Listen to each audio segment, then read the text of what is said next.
প্রিয় শ্রোতা, চলুন আজকে যে রয়েছে তার সঙ্গে আমরা একটু পরিচিত হই। প্রথমে নামটা একটু বলবেন। লাবণ্য। লাবণ্য, আমাদের হ্যালো 8920 বেসিক নিয়ম হচ্ছে বয়সটা, কোথায় পড়াশোনা করেছেন, কোথায় থাকছেন, এগুলো সম্পর্কে আমরা প্রথমে একটু ধারণা নিয়ে নিই। 21 বছর বয়স এবং আমি লেখাপড়া করেছি কামরাঙ্গীরচর, পুরান ঢাকায়। আচ্ছা, আপনি এখন আছেন ওখানেই?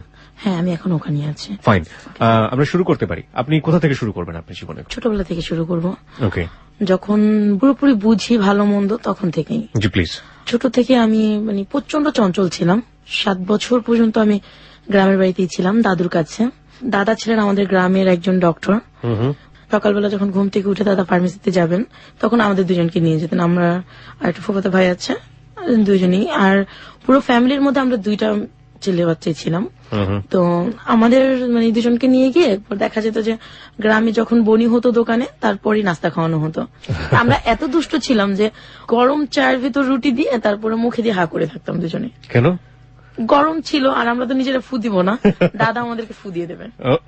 ওকে। কারণ অনেক আদরের ছিলাম তো, দুজনকে সাইকেলে করে নিয়ে যেত, আবার সাইকেলে করে ঠিক স্কুলে যাওয়ার সময় দিয়ে যেত। আমি খুব চঞ্চল ছিলাম তো, সবার আগে গাছে উঠতাম। ওকে। আমার ফুয়াতো ভাইটা আমার থেকে 1 বছরের বড়, ও আমাকে সবসময় মারতো, তুমি আগে কেন গাছে উঠবে, তুমি মেয়ে মানুষ না, তুমি গাছে উঠবে না, আমি গাছে উঠবো। আর আমি গাছে ওঠার সাঁতারে খুব চঞ্চল। তো যখন আমরা স্কুলে পড়তাম, আমার দাদু কখনই আমার মাকে মেনে নিতে পারেনি, কারণ দুজনই চাস্তো ভাই বোন ছিল। আমার দাদু সবসময় মায়ের একটা না একটা দোষ তার ছিল। আর সবচেয়ে বড় কথা, আমার বাবা বেকার ছিলেন, তারা পালিয়ে বিয়ে করেছে। তো আমাকে আমার নানুদের ফ্যামিলি থেকে কেউই তেমন একটা লাইক করতেন না। আমি মনে হতো যে তাদের একটা বোস। আর এট ফার্স্ট মেয়ে হয়েছি, সেজন্য আরো বেশি পছন্দ করতেন। আর আমি খুব দাদুর পাগল ছিলাম। তো দাদু নানুর বাড়ি কি খুব পাশাপাশি ছিল? চাস্তো ভাই বোন তো পাড়ার ওপার। এই পাড়ার ওপার। ওকে। ওদের কথা থাকতো যে আমি দাদুকে রেখে কেন নানুদের কাছে চলে আসি না। ছোটবেলায় আপনার কোনো নাম ছিল? দুষ্টুমি করার জন্য দেখা যায় না, একটু অন্য ব্যতিক্রম ধরবে একটা নাম ধরে, কিংবা একটা কিছু খেপানোর জন্য। সময় মোটা ছিলাম তো, ছোটবেলাতে খুব মোটা। ওরা সবসময় দুষ্টুমি করে, হয় পাজি বলবে না ভেড়াডস বলবে। ভেড়াডস? ভেড়াডস কি জিনিস? আমাদের গ্রামের একটা কথা যে খুব মোটা হলে তাদেরকে এই নামটা দেওয়া হয়, ভেড়াডস। হ্যাঁ, ভেড়াডস। ওকে। তারপর মায়ের আদরটা খুব কম পেয়েছি আমি। তো অনেকভাবে যন্ত্রণার শিকার হয়েছে আমার আম্মা, আব্বার কাছ থেকে, দাদুর কাছ থেকে। ওইটার আমার বোঝাই না। আমার সবসময় চিন্তা থাকতো আমি কাকে কখন দুষ্টুমি করব। আর ছোটবেলা থেকে চুলগুলো প্রচন্ড লম্বা ছিল, দাদু সবসময় মারতো আর চুলে তেল দিত। দাদু মানে হচ্ছে দাদির কথা বলছেন? হ্যাঁ, আমি দাদির কথা বলছি। ওকে। তো আমার মাও তেমন একটা আমাকে লাইক করতেন, কারণ আমি দাদুদের প্রচন্ড পাগল। তাদের কথা হচ্ছে নানুর পাগল হবা, সবকিছু পাবা। আমার নানুদের একটু অবস্থা ভালো ছিলেন। আর আমার ছোটবেলা থেকে একটা হিংসা ছিল, আমি মানুষেরটা কেন করবো। তো এক সময় আব্বু আম্মুকে রেখে ঢাকায় চলে আসে। ঢাকায় চলে আসার পরে আম্মুকে প্রচন্ড রকমের অত্যাচার করে, এটা সেটা বলে। আম্মু কারোর সাথে কথা বলে তাকে সন্দেহ করা হয়, বাবার বাড়িতে যেতে দেওয়া হয় না। যেরকম করতে করতে আমার আব্বু এখানে এট ফার্স্ট এসে বড় মামার বাসায় উঠছে। কি করতেন জানতাম না। তো একদিন আব্বু গ্রামের বাড়িতে যাওয়ার পরে কি নিয়ে ঝগড়া হয়েছে তাও শিওর না। আমি স্কুলে গিয়েছি। তো আমি স্কুলে যাওয়ার পরে রাস্তাতে যখন আসতেছি, তখন দেখি আমার আম্মু আমার ছোট বোনটাকে নিয়ে চলে যাচ্ছে। তখন আপনারা 2 বোন? আমি জিজ্ঞেস করলাম যে আম্মু তুমি কোথায় যাচ্ছ? আম্মু কোনো কথা না বলে বলছে ডাক্তারের কাছে যাচ্ছে। তো যতটুকু আমার মনে আছে, আমাদের মসজিদের বাড়ি, তো বাড়ির ভেতরেই মসজিদ। তো মসজিদের যে হুজুরটা ছিলেন, সে আবার আমার মাকে মেয়ে বলতো। তাকে আমি ঘোলা দেখলাম না কি দেখলাম জানি না, তাকে দেখলাম বিল দিয়ে উঠে আসতেছে আর আম্মু রাস্তা দিয়ে যাচ্ছে। তো হয়তো বা আম্মুকে মারধর করেছে, কান্নাকাটি করতে করতে চলে গেছে, বাবার বাড়িতেও যায়নি। সেখান থেকে কোথায় গেছে আম্মু আমি জানি না। খুব সম্ভবত আমার দাদুরা যেটা বলতেন যে ইমাম আম্মুকে দিয়ে আসছে, দিয়ে আসতে পর বিকেলে আবার আসছে আম্মু। ইমাম আম্মুকে দিয়ে আসছে? হ্যাঁ, এই জিনিসটা গ্রাম শুদ্ধ রটে গেল। ইমামটা কি? মসজিদের যে নামাজ পড়েন তাকে ইমাম বলা হয়। ওকে। উনি সম্পর্কে কি ছিলেন আপনার মার? আমাদের বাড়ির হুজুর ছিলেন উনি। উনি হচ্ছেন বাড়ির হুজুর ছিলেন? হুজুর। আর আমার মাকে মেয়ের মতো ভালোবাসতেন আর কি। তো ওনাকে নিয়ে একটা কুৎসা রটনা হলো। ওই আমাকে না আবার প্রশ্ন করা হয়েছে কি তোমার আম্মু কার সাথে গেছে। আমি জানি না। প্রথম থেকে তো আম্মুকে মেয়ে মেয়ে করতেন, তো একটু সন্দেহ ছিল। আমাকে বলতেছে হুজুর আসেনি দুপুরবেলা। হুজুরকে তো আমি দেখছি আসতে, খুব চঞ্চল তো, সত্যি কথাটাই আগে বলতাম। সম্ভবত আম্মু তার সাথে গেছে। আর কোত্থেকে যেন কে বলেছে যে আম্মুকে আর তাকে আমাদের উপজেলার এক মিষ্টির দোকানে দেখছে। এই তো তাদের সন্দেহটা ক্লিয়ার হয়ে গেছে। তারা বলতেছে আম্মু চলে গেছে, কিন্তু আম্মু বিকেলবেলা আবার ফিরে আসছে। আব্বু যখন রাতে ফিরলো, সেদিন আর কিছুই বলো না, আম্মুর সাথে খুব চিল্লাচিল্লি হলো। পরের দিনও কিছু হলো না। রাত্রেবেলা দেখা গেছে কি হঠাৎ করি না আম্মু প্রচন্ড কান্না করতেছে পাশের রুমে। তো আমি গেলাম, যা দেখি আমার আব্বু প্রচন্ড মারতেছে আমার আম্মুকে। ওহো। দেখা গেছে প্রচন্ড মারতেছে, কেউ তাকে ধরে না। তো আম্মুকে মারতে মারতে বের করে দিছে ঘর থেকে। বের করে দেওয়ার পরে এখন আমরা তো পেছনে যাব, দুইটা বোনই। কিন্তু এই ঘটনাটা আমার লাইফে আমি কোনোদিন ভুলবো না আর কি। আমার মাকে যখন বের করে দিল, আমার মা চিৎকার করে, এক গ্রামের মানুষ এক জায়গায় হয়ে গেল। তো আমার মাকে বের করে দেওয়া হলো, আমাদেরকে দেওয়া হলো না সাথে। তো আমার মা ওখান থেকে, মানে এক মামা ছিলেন, আমি নামটা জানি না, আমাদের এলাকারই। তো ওই মামা মাকে নিয়ে নানু বাড়িতে ওঠে। নানু বাড়িতে ওঠার পর নানুর একটা বোরকা, একজোড়া স্যান্ডেল নিয়ে আমার মা শরীয়তপুর কোর্টে উঠে যায়, আমার উকিল নানার কাছে। ওখানে ওঠার পরে না আমার দাদুরা চিন্তা ভাবনা করছে, একবারে তো গেছে, তো এখনই ডিভোর্স নিয়ে দেবো। কিন্তু আমরা তো মামা করে প্রচন্ড কান্না করতেছিলাম রাত্রেবেলা। তো পরের দিন আমি মানে স্কুলে গেছি, অনেকে অনেক কথা বলছে, আমার ওগুলো তো সেন্সে ঢুকবেই না, আমি তো দুষ্টুমি করি। আম্মু যে চলে গেছে এই সেন্সটা আমার মাথায় নেই। আমাদের দুইটা বোনকে দেখে আম্মু চলে গেছে। স্কুল থেকে আসছি পর দাদা শুয়ে আছে বিকালবেলা, ফুপিরা বলতেছে তোর আম্মু তো গেছে, আর আসতে হবে না, তোর আম্মু চলে গেছে, যাক তোরা আমাদের কাছে থাকবি। আমি বলছি হ্যাঁ থাকবো, যদি তোমরা আম্মুর মতো বকা না দাও। তো ওই 99 এই ঘটনাগুলো। তো এক সপ্তাহ পরে ওখানে গিয়ে আম্মুর একটা লোকের সাথে পরিচয় হয়, শাহজাহান খন্দকার, সুপ্রিম কোর্টের সম্ভবত মহিরি না কি ছিল আমি জানি না। ওনার সাথে পরিচয় হয়, ধর্মের ভাই ডাকে থাকে। তো আব্বু যখন মানে আম্মুকে আনতে গেছে, আম্মু তাকে বললো তুমি তোমার হাজবেন্ডের সাথে চলে যাও, আর কোন কে আনতে গেছে তাকে? আমার আব্বু আনতে গেছে তাকে। আচ্ছা, কে বলছে চলে যাওয়ার কথা? ধর্মের ভাই শাহজাহান খন্দকার, উনি। আচ্ছা, তুমি তোমার হাজবেন্ডের সাথে চলে যাও, আমরা তোমাকে আবার নিয়ে আসবো। এই কথা বলার পরে আব্বুর সাথে পরিচয় হয়, আমার উকিল নানাও তাকে সায় দিয়েছে যে যাও দেখো কি হয়। এই কথা বলার পরে আম্মু তো আসছে আব্বুর সাথে। আম্মু যখন আব্বুর সাথে চলে আসেন দাদা বাড়িতে, তখন আমরা দুই বোন দাদুর কাছে। উনি রাজি হলেন আসতে? উনি রাজি হয়েছে, কারণ আমার আব্বু কখনোই চাননি যে আমার আম্মু তাকে ছেড়ে চলে যাক, যেহেতু তাদের লাভ মেরেছে। তো আম্মু চলে আসছে, আসার পরে প্রচন্ড গ্যাঞ্জাম, মানে 2-3টা গ্রামের লোক এক জায়গায় হয়ে গেছে, আম্মুকে প্রচন্ড মারলো। কে মারলো? আমার দাদু। আমার দাদু আমার আম্মুকে মেরেছে। আমার দাদা আমার আব্বুকে মেরেছে। আমার দাদার একটাই ক্ষোভ ছিল যে তুই বউকে নিয়ে কেন ঢুকলি এখানে, যেহেতু তার কষ্ট হচ্ছে। আমার দাদা প্রচন্ড রকমের ভালো মানুষ ছিলেন, বলছে যেহেতু এখানে তোর এত কষ্ট, তুই কেন আসলি ওর সাথে, তুই কেন একেবারের জন্য চলে গেলি না। তা আমার মা তো আমাদেরকে ছেড়ে যাবেন না, আব্বাকেও ছেড়ে যাবে না, আব্বুও তাকে ছাড়বে না। তো পরে ওইখানে গ্যাঞ্জাম হওয়ার পরে আমরা আমার আব্বুর দাদু মানে আমার বড় মা পাশাপাশি রুম, তো আমরা ওখানে উঠি। ওঠার পর ওইটাও দাদু সহ্য হলো না, প্রচন্ড গ্যাঞ্জাম লাগাই দিছে, যাচ্ছে না কেন, চলে যাক। আব্বু তখন আম্মুকে রেখে ঢাকায় চলে গেলেন। গিয়ে আমার ওই মামা, যে আমার আম্মু ধর্মের ভাই ছিলেন, তার সাথে দেখা করলেন। সে একটা চাকরি দিয়ে দিল অ্যাডভোকেট আব্দুর রেজা খানের ওখানে, তার পিয়ন হিসেবে। ওখানে 1 মাসের বেতন পেয়ে আমাদেরকে বড় মার এখান থেকে ঢাকায় নিয়ে আসেন। জায়গাটার নাম আমার মনে নেই, আমাদের একটা মেসে উঠিয়েছে। ওখানে আমরা 1 সপ্তাহ থাকি। থাকার পরে আমার আব্বু আমাকে প্রচন্ড রকমের ভালোবাসতেন, মায়ের চেয়ে বেশি। ছোট বোনটাকে প্রচন্ড ভালোবাসতেন। তো মেসে উঠিয়েছে, ওখান থেকে আমাদেরকে কি প্রবলেম হয়েছে জানি না, আমার বাবা আমাদেরকে সেকশন নিয়ে যান। Section Hazaribagh section. এমন একটা পরিস্থিতিতে আমাদেরকে ওখানে উঠায় আমার মামার সাহায্যে। ওখানে গিয়ে মানে এরকম একটা পজিশন ছিল যে আমি কখনো এরকম ঘর দেখিনি। নিচে বাস ছিল, নিচে অজগর সাপ পানির ভিতরে। হ্যাঁ, মানে চিড়িয়াখানা নিয়ে গেল নাকি? না না, হাজারীবাগে কোনো চিড়িয়াখানা নাই তো? না না, এটা হচ্ছে একটা বস্তির মতো। নিচে অজগর সাপ, পাশে ট্যানারি, উপরে টঙের ঘরগুলো, চিকা ইঁদুর এটা সেটা। অজগর সাপ কিভাবে দেখলেন আপনি? খালটা ভরে অজগর সাপ ছিলেন, এজন্য মানে 1 তলা সমান উঁচু করে বাঁশ দিয়ে তারপর টঙের ঘরগুলো বানানো হয়েছে। অজগর সাপ সম্ভবত, যে সাপের বিষ নেই। মানে সাপ ছিলেন নিচে আর কি। সাপ ছিলেন মানে সাপকে আপনি সম্মান করে আপনি বলছেন? না, তো ওখানে যাওয়ার পরে 6 মাস পরে আমাদের খবর আসলো যে আমার দাদা মারা গেছে। আমি যেটা এখনো উপলব্ধি করি যে দুর্ঘটনার কথা শুনলে খুব দ্রুত কোথাও যাওয়া যায় না। আমরা লঞ্চে উঠলাম, মাঝপথে লঞ্চ নষ্ট হয়ে গেল। তারপরে যে বেবিতে উঠেছি, সেই বেবিটা অর্ধেক পথে নষ্ট হয়ে গেছে। মানে অনেক কষ্টে অনেক কি করে আমাদের 2টা বোনকে নিয়ে, বাবা মাকে নিয়ে বাড়িতে গেলেন। যাওয়ার পর দেখি প্রচন্ড সবাই কান্নাকাটি করতেছে, আমার দাদু সেন্সলেস, ফুপুরা কান্নাকাটি করতেছে আমার মাকে ধরে, মাও প্রচন্ড কান্নাকাটি করতেছে, আশপাশের লোক। আমার দাদা মরার পরে এত লোক মনে হয় না আমি আজও দেখেছি। সে এত ভালো ডাক্তার ছিলেন, এত ভালো লোক ছিলেন সে। আমরা গ্রামে যাওয়ার পর দাদাকে মাটি দিয়ে আমার আব্বা 4 দিন 5 দিন চলে আসলেন। ঢাকায় আসার পর আমাকে স্কুলে ভর্তি করানো হয়, ওখানে লেখাপড়া করানো হয়। পরে আমার যে মামা ছিলেন, ধর্মের মামাটা, উনি ঢাকা কামরাঙ্গীরচরে বাড়ি করলেন। ধর্মের মামা মানে ঠিক বুঝলাম না। ধর্মের মামা মানে হচ্ছে যে শরীয়তপুর গিয়ে যার সাথে মানে অ্যাডভোকেট শাহজাহান খন্দকার, উনি আমার মায়ের ধর্মের ভাই ছিলেন। ওকে, যখন আমার বাবার সাথে ঝগড়া করে চলে গেলেন তখন তার সাথে পরিচয় হয় ওখানে কোর্টে, তো সেই হিসেবে ধর্মের ভাই। তার মানে তার সাথে পূর্ব পরিচয় ছিল না, কোর্টে গিয়ে পরিচয়? কোর্টে গিয়ে যখন আমার মা চলে গেলেন, বাবা আনতে গেলেন, তখন পরিচয় হয়েছে।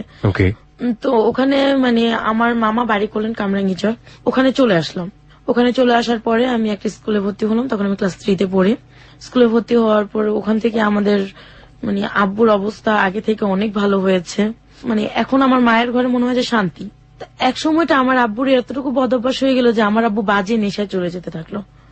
2002-3 আব্দুল রাজ্জাক খান মারা গেলেন। মানে আপনার ধর্মের?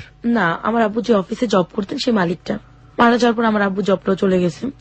তো সেখানে আব্বু একটু খাবলা করে, অনেকগুলো টাকা তাদের মেরে দিয়েছে। এটা আপনি জানলেন কিভাবে? এটা আমরা তখনই জানতে পেরেছি যে অফিস থেকে বাসায় পুলিশ পাঠানো হয়। আমরা তো আগে থেকে এটা শিওর যে আসবে তাকে নেওয়ার জন্য। আপনারা আগে থেকে শিওর ছিলেন যে বাসায় পুলিশ আসবে? হ্যাঁ, আমরা প্রথমে যখন সে মারা গেছে তার 3 দিন পর আমরা জানতে পেরেছি আব্বা টাকা নিয়ে ঘাবলা করেছে। কিরকম? সেটা হচ্ছে যে অনেকগুলো টাকা তাদেরকে কারেন্ট বিল, গ্যাস বিল দিতে দেওয়া হয়েছিল আব্বুকে। খুব বিশ্বাস করতেন তো, কিন্তু আব্বু সেটা দেয়নি। আচ্ছা। না দিয়ে সে ঘরে বা টাকাগুলো কি করেছে আমি জানি না। এই খবরটা আপনি কিভাবে পেলেন? আমার মামাকে সেখান থেকে, তার 2টা ছেলে ছিল, আব্দুল রাজ্জাক খান অ্যাডভোকেট, তার ছেলেরা খবর পাঠিয়েছে আমার মামার কাছে। আপনার ধর্মের মামার কাছে? ধর্মের মামার কাছে খবর। ওই মামার বাড়িতেই কি আপনারা থাকতেন? আমরা ওই মামার বাড়িতেই থাকতাম। তো ওনাকে ধরে নিয়ে যাবে, তো মামা অনেক কষ্ট করে অনেক কিছু করে এটা কন্ট্রোল করলেন। পুলিশ চলে গেলেন, তাকে আর নেওয়া হলো না। কি পরিমাণ টাকা আইডিয়া ছিল? প্রায় 60,000 টাকার মতো। 60,000 টাকার মতো? পুলিশ আসলো বাসায়? তারপর পুলিশ আসার পরে মামা পুলিশদেরকে বোঝালেন, তারপর ওই অফিসে ফোন দিলেন, তাদেরকে বোঝালেন যে এটা আমরা দিয়ে দেবো। আমি যে মামা আবার একটা তাদের কাছ থেকে একটা অনেক মানে বেশি পরিমাণ হয়তো টাকাটা পেতেন একটা চেকে, বলতে আমার এই চেকটা থেকে কেটে রাখবেন। তো সে আমাদের জন্য অনেক স্যাক্রিফাইস করেছেন। তো আমাদেরকে এখানে মানে কামরাঙ্গীরচর নিয়ে ক্লাস 3-তে ভর্তি করে দেওয়া হলো। 3 গেল, 4 গেল, ক্লাস 5-এ যখন পড়ি তখন আমি দেখতে শুনতে বেশ বড় হয়ে গেছি। স্বাস্থ্য ভালো, মানে আমি বেশ বড় হয়ে গেছি। বড় হয়ে যাওয়ার পর সবারই চোখে পড়ে আমাকে। তখন থেকে একটা বিয়ের প্রপোজাল আসলো, আসতে থাকে। তো আমার বাবা রাজি না, ছোট মেয়ে কি বিয়ে দেবো কি। তো একদিন আমি মানে ঘরে যখন মানে বসে আছি বা টিভি দেখতেছি, মা নেই, মা হচ্ছে মামির কাছে, আমার ধর্মের যে মামা তার ওয়াইফের কাছে। আমার ধর্মের মামার 2টা মেয়ে, একটা ছেলে, সবাই প্রাপ্তবয়স্ক। তো আমার মামা একদিন হঠাৎ করে এসে আমার পাশে বসে আমাকে ধরে বলতেছে, মামুনি তুমি কি করো। মানে তার চাওয়ার ভঙ্গিমাটা আর আমাকে ধরার ভঙ্গিমাটা একটু অন্যরকম ছিলেন। ওকে লাবণ্য, তারপর কি হলো? আমার মামা আমার রুমে এসে যখন আমাকে ধরলেন, এটা আমার কাছে ভালো লাগেনি। আগের আদরটা আর ওই দিনের আদরটা আমার কাছে মানে অস্বাভাবিক লেগেছে। Okay fine. তো আমি ওখান থেকে উঠে চলে আসার পর আমি মায়ের কাছে চলে গেছি, উনি আবার আমাকে ডাক দিচ্ছেন, তা আমি যাইনি। 2-1 দিন পরে সে আবারও ঠিক একই রকমের ব্যবহার আমার সাথে করছে। কি বলবো এখন, মামা বাবার সমান, কিছু বলতে পারতেছি না। আমার মতো করে আমি প্রায় মাস 3 ওনাকে এভাবে এড়িয়ে গেছি। আপনি তো বুঝতে পারছিলেন যে আচরণটা অস্বাভাবিক একটা আচরণ, যেটা আপনাকে মানসিকভাবে পীড়া দিচ্ছে। আপনি কারোর সাথে শেয়ার করেননি ব্যাপারটা? শেয়ার করার মতো আমি তখন ওরকমটাই করিনি যে মামা মানে আমার সাথে এরকম করতে। আমি ভাবতে পারি হয়তো বা মাঝে এরকম করেছে, আমি একটু বললে মামা হয়তো শুধরে যাবে। আপনি বলেছেন মামাকে 3 মাসের মধ্যে, মামা আপনি এরকম কেন করেন, আপনি একটু ভদ্রভাবে আচরণ করেন, বা বেশি কিছু বলতে পারতাম না। তো ওটা বললে উনি কি বলতো? এইটা কোনো ব্যাপার না, তুই তার আমার রক্তের না। তো তখন আমি কথাটা এরকম ভাবে বুঝতাম না। ক্লাস 5-এ ফাইনাল পরীক্ষা দিচ্ছি। ফাইনাল পরীক্ষা দেওয়ার পর আমি বেশ কিছুদিন ছুটিতে ছিলাম, তো আমরা গ্রামের বাড়িতে বেড়াতে গেছি। আমি এখানে একটু জি ফিরে আসবেন নিশ্চয়ই, আপনার জীবনের গল্পে আমি যাব। তবে তার আগে বারবারই বলি হ্যালো 8920-তে চাইল্ড সেক্সুয়াল অ্যাবিউজ বলে একটা ব্যাপার আছে, আপনারা নিশ্চয়ই জানেন। এগুলোর স্ট্যাটিস্টিক্স যদি আপনি দেখেন সেগুলো রীতিমতো ভয়াবহ। হিউজ অ্যামাউন্ট অফ পার্সেন্টেজ এই ধরনের হ্যারাসমেন্টের শিকার হয়। বিশেষ করে শিশু যারা আছে তাদের ব্যাপারে সতর্ক থাকুন, এবং একই সাথে যারা শৈশবটা তো পার হয়ে এসছে, তারপরেও আমি মনে করি যে যদি কখনো বন্ধুর দ্বারা হোক বা কখনো এরকম কোনো বড় মানুষের দ্বারা হোক বা যে কোনো ভাবেই হোক যেটা অস্বাভাবিক আচরণ মনে হবে, সেগুলো এসে পরিবারের অভিভাবক যারা রয়েছেন তাদের কাছে খুব সুন্দর করে বলে দেয়া, এবং এগুলো যে মানসিকভাবে কতটা বিকারগ্রস্ত করতে পারে পরবর্তীতে পার্সোনালিটি বিকাশে, এটার অনেক এক্সাম্পল কিন্তু দুনিয়াতে আছে। আমার মনে হয় প্লিজ আপনারা এই ব্যাপারটাতে সচেতন থাকবেন। ওকে, তো আমরা গ্রাম থেকে যখন ফিরে আসলাম, তো এসে দেখি তার বাসায় একটা কাজের মেয়ে আছে, রুমা নামের একটা মেয়ে। ওর সাথে আমার খুব ভালো ফ্রেন্ডশিপ হয়ে গেল। তো ও মামাকে পছন্দ করতেন না, ও আমার বয়সী ছিলেন। মামাও দেখি যে তার মানে আচরণটা খুব ভয়াবহ হতে যাচ্ছে আপনার প্রতি। আমার প্রতি, এন্ড একই আচরণ আমি রুমার প্রতি দেখলাম আমার সামনে। তো তখন আমি আমার মাকে বললাম, মা, মামা জানে কেমন কেমন করে। কয়, শোন, তুই তার মেয়ে আর সে আমার ভাই, সো তাকে তুই এরকম চোখে দেখবি কেন? তা আমি বলছি, মা, এটা কোনো কথা না, আমি কিরকম চোখে দেখছি, সে রুমার সাথেও করে। তো বলতেছে, শোন, রুমা খারাপ, ও একটা কাজের মোর সাথে কেন মিশবি? এই কথাটা বলে মা আমাকে স্টপ করে। যেহেতু মার কাছে আমি চান্স পাইনি, আর বাবাকে তো প্রচন্ড ভয় পাই, বাবাকে তো বলা সম্ভবই না। তো হঠাৎ করে আমার আম্মা অসুস্থ হয়ে পড়লেন। তো আমার আব্বা তখন নতুন চাকরি পেল একটা হাউজিং কোম্পানিতে। তো প্রথম মাসে সে 1 রুম ছেড়ে 2 রুমে উঠলেন, তারপর টিভি কিনতেছে। মানে আব্বার অবস্থা খুবই ভালো হচ্ছে। আর ছোটবেলা থেকে আমরা কোনো টিচার দিয়ে পড়িনি, ওই মামার 2টা মেয়ে ছিলেন, ওদের কাছে লেখাপড়া করতাম। 6টার দিকে পড়তে গেলে রাত 9টায় ছাড়তো। ওকে। তো ওই টাইমে দেখা যায় কারেন্ট যাক আর যাই যাক, ওরা আমাদেরকে 2 বোনটাকে রেখে ওরা অন্য রুমে গিয়ে বসে থাকতো। আমি যখন ক্লাস 6-এ পড়তেছি, আম্মা অসুস্থ হয়ে যাওয়ার পরে আমার কাজিনটাকে দেখলাম যে ও আমাকে ডাক দেয় বা ও আমার দিকে তাকায়, ও আমাকে নিয়ে ঘুরতে যাবে, এটা কখনো করে নাই। আম্মা অসুস্থ হয়ে যাওয়ার পর থেকে, আম্মা যখন হসপিটালে 15 দিন ছিলেন, তখন থেকে ওই কাজটা করতেছে। কাজিন বলতে? আমার মামার বড় ছেলেটা, কি নাম ছিল? ওর বয়স ছিল 25, নাম হচ্ছে শাহিন। ওকে। সে মোর বাবার ক্যাটাগরি, বাবা যা করেছে ও তাই করতেছে। তো তখন আমি বলছি যে, কি ব্যাপার, আপনি এরকম করেন কেন? আর এরকম ব্যবহার কেউ কারোর সাথে করে নাকি? আমি আপনার বোনের মতো, আপন তো না। ওরও একই রকমের কমেন্ট আসলো যে আপন তো না, রক্তের না। সবই যদি বোন হয় তাহলে বউ হবে কে, প্রেমিকা হবে কে? ঠিক কিছুদিন পর ওর বাবাকে যখন আমি বললাম যে আপনার মেয়ের মতো আমি, আপনি কেন এমন করেন, তখন উনি বললো যে সবই যদি মেয়ে হয় তাহলে লাভার হবে কে? বাপ বেটা দুজনের কথা দেখলাম যে আমি একই রকম, ওরা এরকম করতো। ফাইনাল পরীক্ষা দিলাম, 7-এ উঠলাম, এরকম করতে করতে 7-এও কিছুদিন 6 মাস পার হলো, বয়স হয়ে যাচ্ছে আমার একটা বুঝ হচ্ছে। মামার কথা যেহেতু বলে আমি মার কাছে কোনো কিছু করতে পারিনি, তখন ভাইয়ারটা আমি বললাম। আমাকে আমার মা উত্তর দিল, তোর কি সমস্যা, তুই তো কখনো তোর মামার কথা বলিস, কখনো তোর ভাইয়ার কথা বলিস। তখনই আমার মা মানে টিভি ভালো হয়ে গেলেন, আমার প্রেগনেন্ট। টিভি ভালো হয়ে গেল মানে আপনার আমার টিভি হয়েছিল? হ্যাঁ, টিভি হয়েছিল। ওকে। তার বছর খানেক পরে আমার ভাই জন্ম নিল। দেখা যাচ্ছে যে মা বাবা চেঞ্জ হয়ে গেছে। তাদের এই চেঞ্জটা আমার মানে লক্ষ্য করলাম যে তারা এখন আর আমাকে আগের মতো আদর করে না। কিরকম? দেখা যাচ্ছে তোকে লেখাপড়া করতেছি, আম্মা ঘরে গল্প করতেছে মামির সাথে, কাজগুলো উনি লেখাপড়া বাদ দিয়ে আমাকে দিয়ে করাচ্ছে। এইভাবে মানে আস্তে আস্তে আমার লেখাপড়াটার ক্ষতি হতে যাচ্ছে। আর দেখতাম যে মানে বাবা আসলেই আমার নামে এক গাধা বিচার, আমি এটা করেছি, আমি ওইটা করেছি। তো এই জিনিসগুলো আমার কাছে ভালো লাগতো না। তখন না আমার কাছে মনে হচ্ছিল যে কেন এমন করে তারা, তাহলে আমি তাদের আপন না। ওইদিকে আমার কাজিন আমার সাথে ব্যবহার খারাপ করছে, তারপর মামার ব্যবহারটা অস্বাভাবিক। তো এর মানে এইভাবে করতে করতে বাবা মাকে আর বোঝাতে পারলাম না এগুলা। ওরা আর আমার এই সমস্যাগুলোকে মানে ফলো করতো না। আমার ফুপি খেয়াল করতেন। আমার খালামণি বাহির থেকে আসার পর খালামণিকে বলছে, খালতো বোনটাকে বলছি। তাকে বলার কারণ এটাই হচ্ছিল যে আমার যে মানে ধর্মের মামা, তার ছেলের সাথে আমার বড় খালার মেয়ের বিয়ে দেবে। আর আমার ধর্মেরই মামাটা খুব লোভী ছিলেন, টাকা যেখানে আছে সে সেখানে আছে। আমার খালামণির তো অনেক টাকা পয়সা, বাইরে থাকে, আমার বোনটাও বাইরে থেকে লেখাপড়া করে আসছে। ওর বিয়ে ঠিক হচ্ছে, তখন আমি বলে ফেললাম যে আপু এরকম এরকম করে, মামাও করে।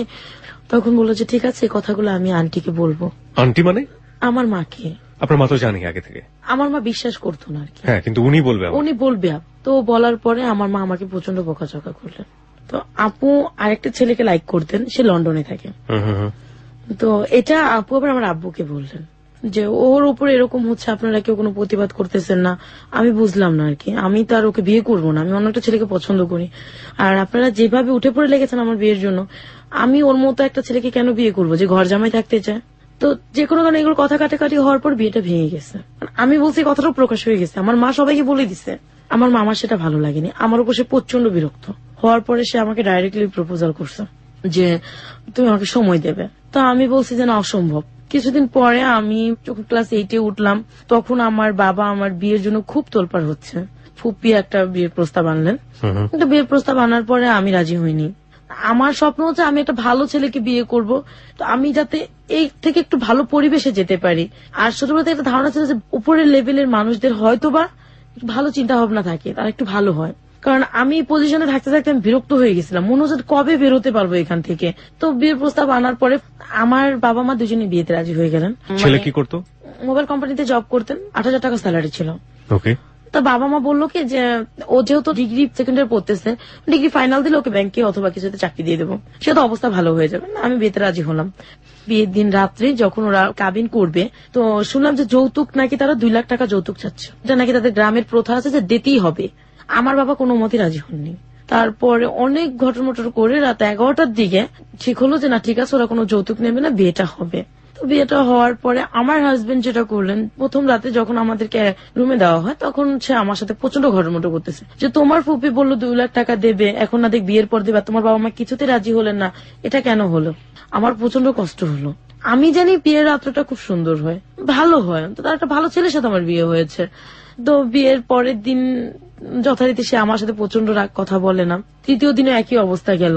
চতুর্থ দিনও সে মানে বিভিন্ন মেয়েদের কথা আমার কাছে বলে, কাকে ভালোবাসতেন, কোথায় যেতেন, সবকিছু বলতেন, আর এই জিনিসগুলো আমার কাছে ভালো লাগতো না। তো এইভাবে যখন মাস খানেক কাটলো, পরে আমি জানতে পারলাম যে তার আমার ছোট ফুপির সাথে একটা আগের একটা সম্পর্ক ছিল। কিভাবে জানলেন? এটা আমি জানতে পারছি আমার ফুপি আর আমার হাজবেন্ডের ব্যবহারে। ফুপি আমার হাজবেন্ডকে ভাইয়া বলতো, যেখানে তার জামাই হয়, মেয়ে জামাই। আমি কিন্তু তখনও শ্বশুর বাড়িতে যাইনি, আমি আমার বাবা মার কাছে বিচার দিলাম। আর আমার হাজবেন্ড দেখতাম যে প্রতি সপ্তাহে আমার ফুপিকে বাজার টাজার করে দিতেছে, যাইতেছে ওদের মেয়েদেরকে। তা আমি বললাম যে আমার বোনগুলা, আর একটা আমার ফুপুর হাজবেন্ড ছিল না, মারা গেছে, যে একটা বিধবা মানুষ, তাকে হেল্প করতেছে, ভালো কথা, আমি কিছুই বলতো না। পরে যখন দেখতাম যে তাদের সম্পর্কটা একদম আমার খোলাখুলি হয়ে গেল, আর আমি অনেকের মুখে শুনতাম ফুপুদের বাসায় যখন যেতাম যে ওর সাথে আগে থেকে সম্পর্ক, তোমাকে কেন বিয়ে দিচ্ছে? তো এই জিনিসটাতেই না আমার ভালো লাগতো না। বাবা মাকে এসে বলছি, ওনার কাছে জিজ্ঞেস করছে, উনি স্বীকার করছে। ফুপি কখনো স্বীকার করেনি, আমার হাজবেন্ড স্বীকার করছে, হ্যাঁ আগের একটা সম্পর্ক ছিল, এখন নাই। তো তখন থেকে একটা ঘেন্না। তো মাস 3 যাওয়ার পর আমাকে আমার শ্বশুর বাড়িতে নেওয়া হলো, খুলনা কয়রা থানায়, একদম গ্রাম। লেখাপড়া বন্ধ? হ্যাঁ, আমার লেখাপড়া বন্ধ হয়ে গেছে। কোন ক্লাসে থাকা অবস্থায়? এটা যখন আমি ক্লাস 10 উঠলাম। ওকে। তো শ্বশুর বাড়িতে যাওয়ার পরে পুরো ঠিক আমি ঘরের অবস্থা যেটুকু দেখলাম, দেখে মানে আমি কান্না করতেছি। সেদিন রাত্রি তারা ছিলেন 2 বোন 2 ভাই, আর তার মা তার বাবা ছিলেন না। তারা 4 ভাই বোন মিলে ঝগড়া করতেছে, সাথে মা। কি কারণে করতেছে, কেন করতেছে তা আমি জানি না। তো এক পর্যায়ে ঝগড়ার মাঝে আমি শুনলাম যে তারা যৌতুক, আমার বিয়ের টাকাটা দেওয়া হয়নি সেজন্য ঝগড়া করতেছে। ওকে। মেয়ের সাথে একটা গয়নাও দিয়ে দেয়নি, এরকমই বলছে। আমার একজনকে বলতাম, দেখো তুমি তো জানো যে তারা কিছু দেবে না, তাহলে তুমি কেন আনলা আমাকে? দেনমোহর কত ছিল আপনার?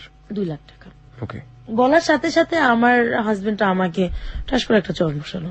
তো ওই দিন রাতটা মানে আমি সারা রাত কান্না করে কাটালাম। পরের দিন সকালে যখন আমি ঘুম থেকে উঠলাম, অনেক মানুষ নতুন বউ দেখতে এসে, যেটা গ্রামে যেরকমটা হয়, তো আমার শাশুড়ি সবার মাঝে আমাকে বলে উঠলো যে তোমার মা কি গয়না পাঠাইছে, একটু সবাইকে দেখাও। সে কিন্তু জানে আমার মা কিছু দেয়নি, আমি কোত্থেকে বের করব। তখন আমার ননাস, আমার যা, এরা সবাই আমাকে প্রচন্ড ধরনের কথা শোনালো। আর প্রথম দিনই আমাকে মাটির চুলায় খড়কুটা দিয়ে রান্না করতে দেওয়া হলো, আমাকে চাল বাটতে দেওয়া হয়েছে, যেটা আমার পক্ষে সম্ভব না। প্রচন্ড কান্না করতেছি, বাড়িতে ফোন দিয়েছি, মার সাথে কান্না করতেছি। বাড়িতে ফোন দেওয়াতে আমার হাজবেন্ড মানে শুনে আমাকে প্রচন্ড মারলো আইসা। তো এক পর্যায়ে আমি সেন্সলেস হয়ে গেছি। আমি 3 দিন 4 রাত আমার হাজবেন্ডের বাড়িতে ছিলাম। পরের দিন সকালে আমি উঠে চলে আসছি, আমার ননাস আসছে, আমার হাজবেন্ড আসছে। আসার পর থেকে না আমার হাজবেন্ডের বিহেভিয়ার চেঞ্জ হয়ে গেছে। কোথায় আসলেন? ঢাকায় চলে আসলাম বাবা মার কাছে। প্রিয় শ্রোতা, একটা বিষয় খুব লক্ষ্য করবেন, আমরা এখনো গল্পের যে গভীরতায় সেখানে চলে যাচ্ছি ধীরে ধীরে, এবং ওই সবসময় একটা কথা বলে থাকি যে ইভেন্ট ইউ ক্যান ইমাজিন, শেষ পর্যন্ত গল্পটা কোথায় গিয়ে থামবে। কারণ জীবন অদ্ভুত রকমের একটা বিষয়, এবং এই প্ল্যাটফর্মে এত বেশি নাটকীয়তা থাকে যে গল্প উপন্যাসের পাক সেখানে কিছুই না। শুধু একটা বিষয় লক্ষ্য করার মতো যে লাবণ্য যখন তার জীবনের গল্প বলা শুরু করেছে, তার শৈশবে একজন মানুষকে পেয়েছিলাম তার জীবনের জন্য পরিপূরক বলছি এই অর্থে, তার দাদা ছোটবেলায় তাকে নিয়ে যেতেন একটা ফার্মেসিতে, এবং সেখানে তার মজার কিছুটা সময়। এরপরে একটা মানুষও আমরা এখন পর্যন্ত পাইনি যে মানুষটার কাছে গিয়ে সে একটু ঠাঁই পেতে পারে, মনের কথা বলতে পারে, পরিবার থেকে শুরু করে চারপাশের সমস্ত কিছু। সংসার শুরু হয়েছে 14 বছর বয়সে, সেখানেও স্বামীকে আমরা দেখছি একটা বিরূপ পরিবেশের মধ্যে, এবং সবকিছু মিলিয়ে এটা কোন দিকে যাচ্ছে শেষ পর্যন্ত আমরা কোথাও জানি না। Let's see what happen. Okay, তারপর ঢাকায় আসার পরে দেখলাম যে আমার বাবা মার বিহেভিয়ার চেঞ্জ হয়ে গেছে। আমার হাজবেন্ডও না এরকম হয়ে গেছে, সে আর মানে তার বোনের কাছে ফিরে যেতে চায় না, টোটালি বলতে গেলে একজন ঘর জামাই। আলটিমেটলি কি আপনার হাজবেন্ড বোনের বাড়িতে থাকতো? হ্যাঁ, বোন আর সে একসাথে ঢাকায় ভাড়া থাকতেন আর কি। ওকে। তো আমি এসে বাবা মার বিহেভিয়ার চেঞ্জ দেখে আমি বাবা মাকে বললাম, বাবা মা আমি বলছি, আম্মা আমি আর ওখানে থাকতে পারবো না। তো আমার মা আমাকে প্রশ্ন করলেন যে কি হয়েছে, আমি বলছি, কিছুই হয়নি। আর নতুন বউ গিয়েছে, তার একটা শাড়িও নতুন বউকে দেয়নি। তো আমি শুনেছি যে গ্রামে দেশে শ্বশুর বাড়ি হলে নাকি অনেক কিছু দেয়, আমি সেগুলো কিছুই আমার ভাগ্যে জুটেনি। আমার বাবা মাকে যখন আমি বললাম, আমার বাবা মা কোনো রেসপন্স করলো না। শুধু আমার বাবা একটা কথাই বললো যে তোমাকে আমি বাঘের মুখে দিলেও দিয়েছি, কুমিরের মুখে দিলেও দিয়েছি, তোমার যদি আসতে হয় তাহলে তুমি সাদা কাফনের কাপড় পরে আসবা, আমরা তো তুমি কোনোদিন এই বাড়িতে এসব কমপ্লেন নিয়ে আসবে না। এ কথা বলার পর আমি খুব কষ্ট পেয়েছি যে যেই বাবা আমাকে এত ভালোবাসতেন সেই বাবা কেন আজ আমাকে এই কথা বললেন। বাবাও আস্তে আস্তে তার জবটাও চলে যাচ্ছে, ছেড়ে দিচ্ছে, সেখানেও সে টাকার ঘাবলা করেছে। আর তার নেচারটা এরকম ছিল যে সে একজনের সাথে আরেকজনকে ঝগড়া বাঁধাই দেবে। আমাকে যখন এই কথাটা বললো তখন আমি হাজবেন্ডকে বললাম যে আমি এখানে থাকবো না, জাস্ট এইভাবে। কেন থাকবি না? তো আমি বললাম যে আমি আপার বাসায় চলে যাই, ওখানে গিয়ে থাকি আমরা। বললো ঠিক আছে চল। ওখানে যাওয়ার পরে আমার ফুপিকে আমি সবকিছু জানালাম। ফুপি থাকতেন 3 তলায়, তার আমার ননাস আর আমার হাজবেন্ড থাকতেন 2 তলায়। ফুপিকে সবকিছু জানানোর পরে ফুপি খুব কষ্ট পেলেন। ফুপি তো আপনার বিয়ের ঘটক ছিলেন? হ্যাঁ। আচ্ছা, আপনার হাজবেন্ডের নাম?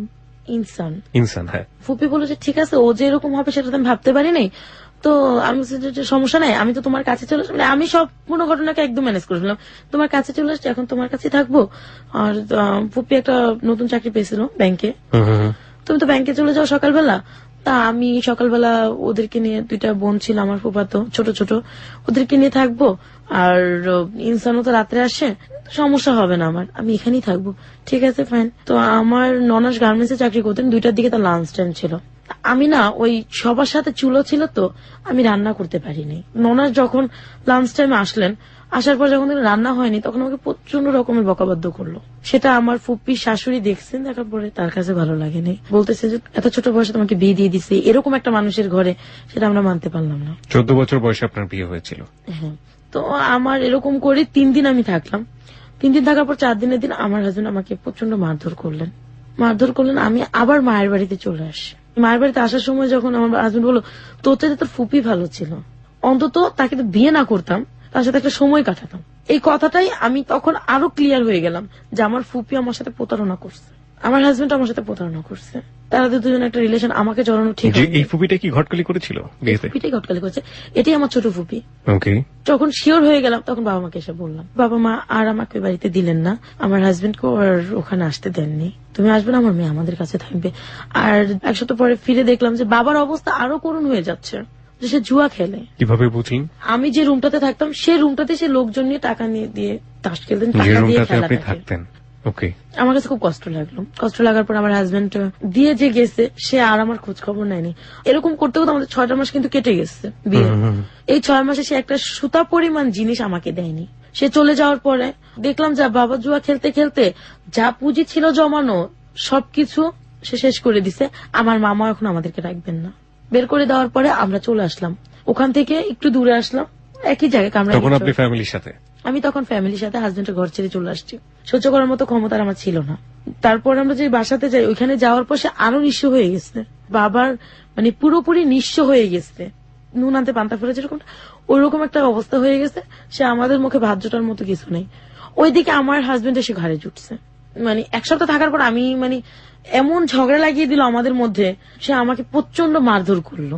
আপনার বাড়িতে বসেই মারধর করলো? হ্যাঁ, আমার বাড়িতে, আমার বাবা মার বাড়িতেই মারধর করার পরে আমি অসুস্থ হয়ে পড়লাম। অসুস্থ হয়ে পড়ার পর আমি যখন হসপিটালে গেছি চিকিৎসার জন্য, সে আমাকে হসপিটালে নিয়ে যায়।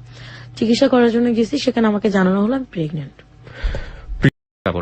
যে জায়গাটিতে আপনি ছিলেন, যে অমানবিক অত্যাচার চলছে, এরই মধ্যে আপনি মা হওয়ার সম্ভাবনা দেখা আমাকে দিয়েছে। প্রচন্ড মারধর করার পরে তারপর আমি অসুস্থ হয়ে যাই, ডক্টরের কাছে নিয়ে যায় আমার হাজবেন্ড। রিপোর্ট আসলো যে আমি প্রেগনেন্ট। আচ্ছা আচ্ছা। তো ওই রিপোর্টটা পরের দিন আমি আনতে গিয়েছিলাম। আমি এনে আমার ছোট কাকিমাকে দেখিয়েছি। ছোট কাকিমা বললো যে এটা তো খুশির খবর, তুমি একটা কাজ করো, তোমার হাজবেন্ডকে দাও, তোমার বাবা মাকে দাও। তা আমি আবার বাবা মাকে দেওয়ার আগে আমি আমার হাজবেন্ডকে দিয়েছি। আমার হাজবেন্ড সে খবরটা শুনে প্রচন্ড খেপে গেছে যে এই সন্তান ওর না।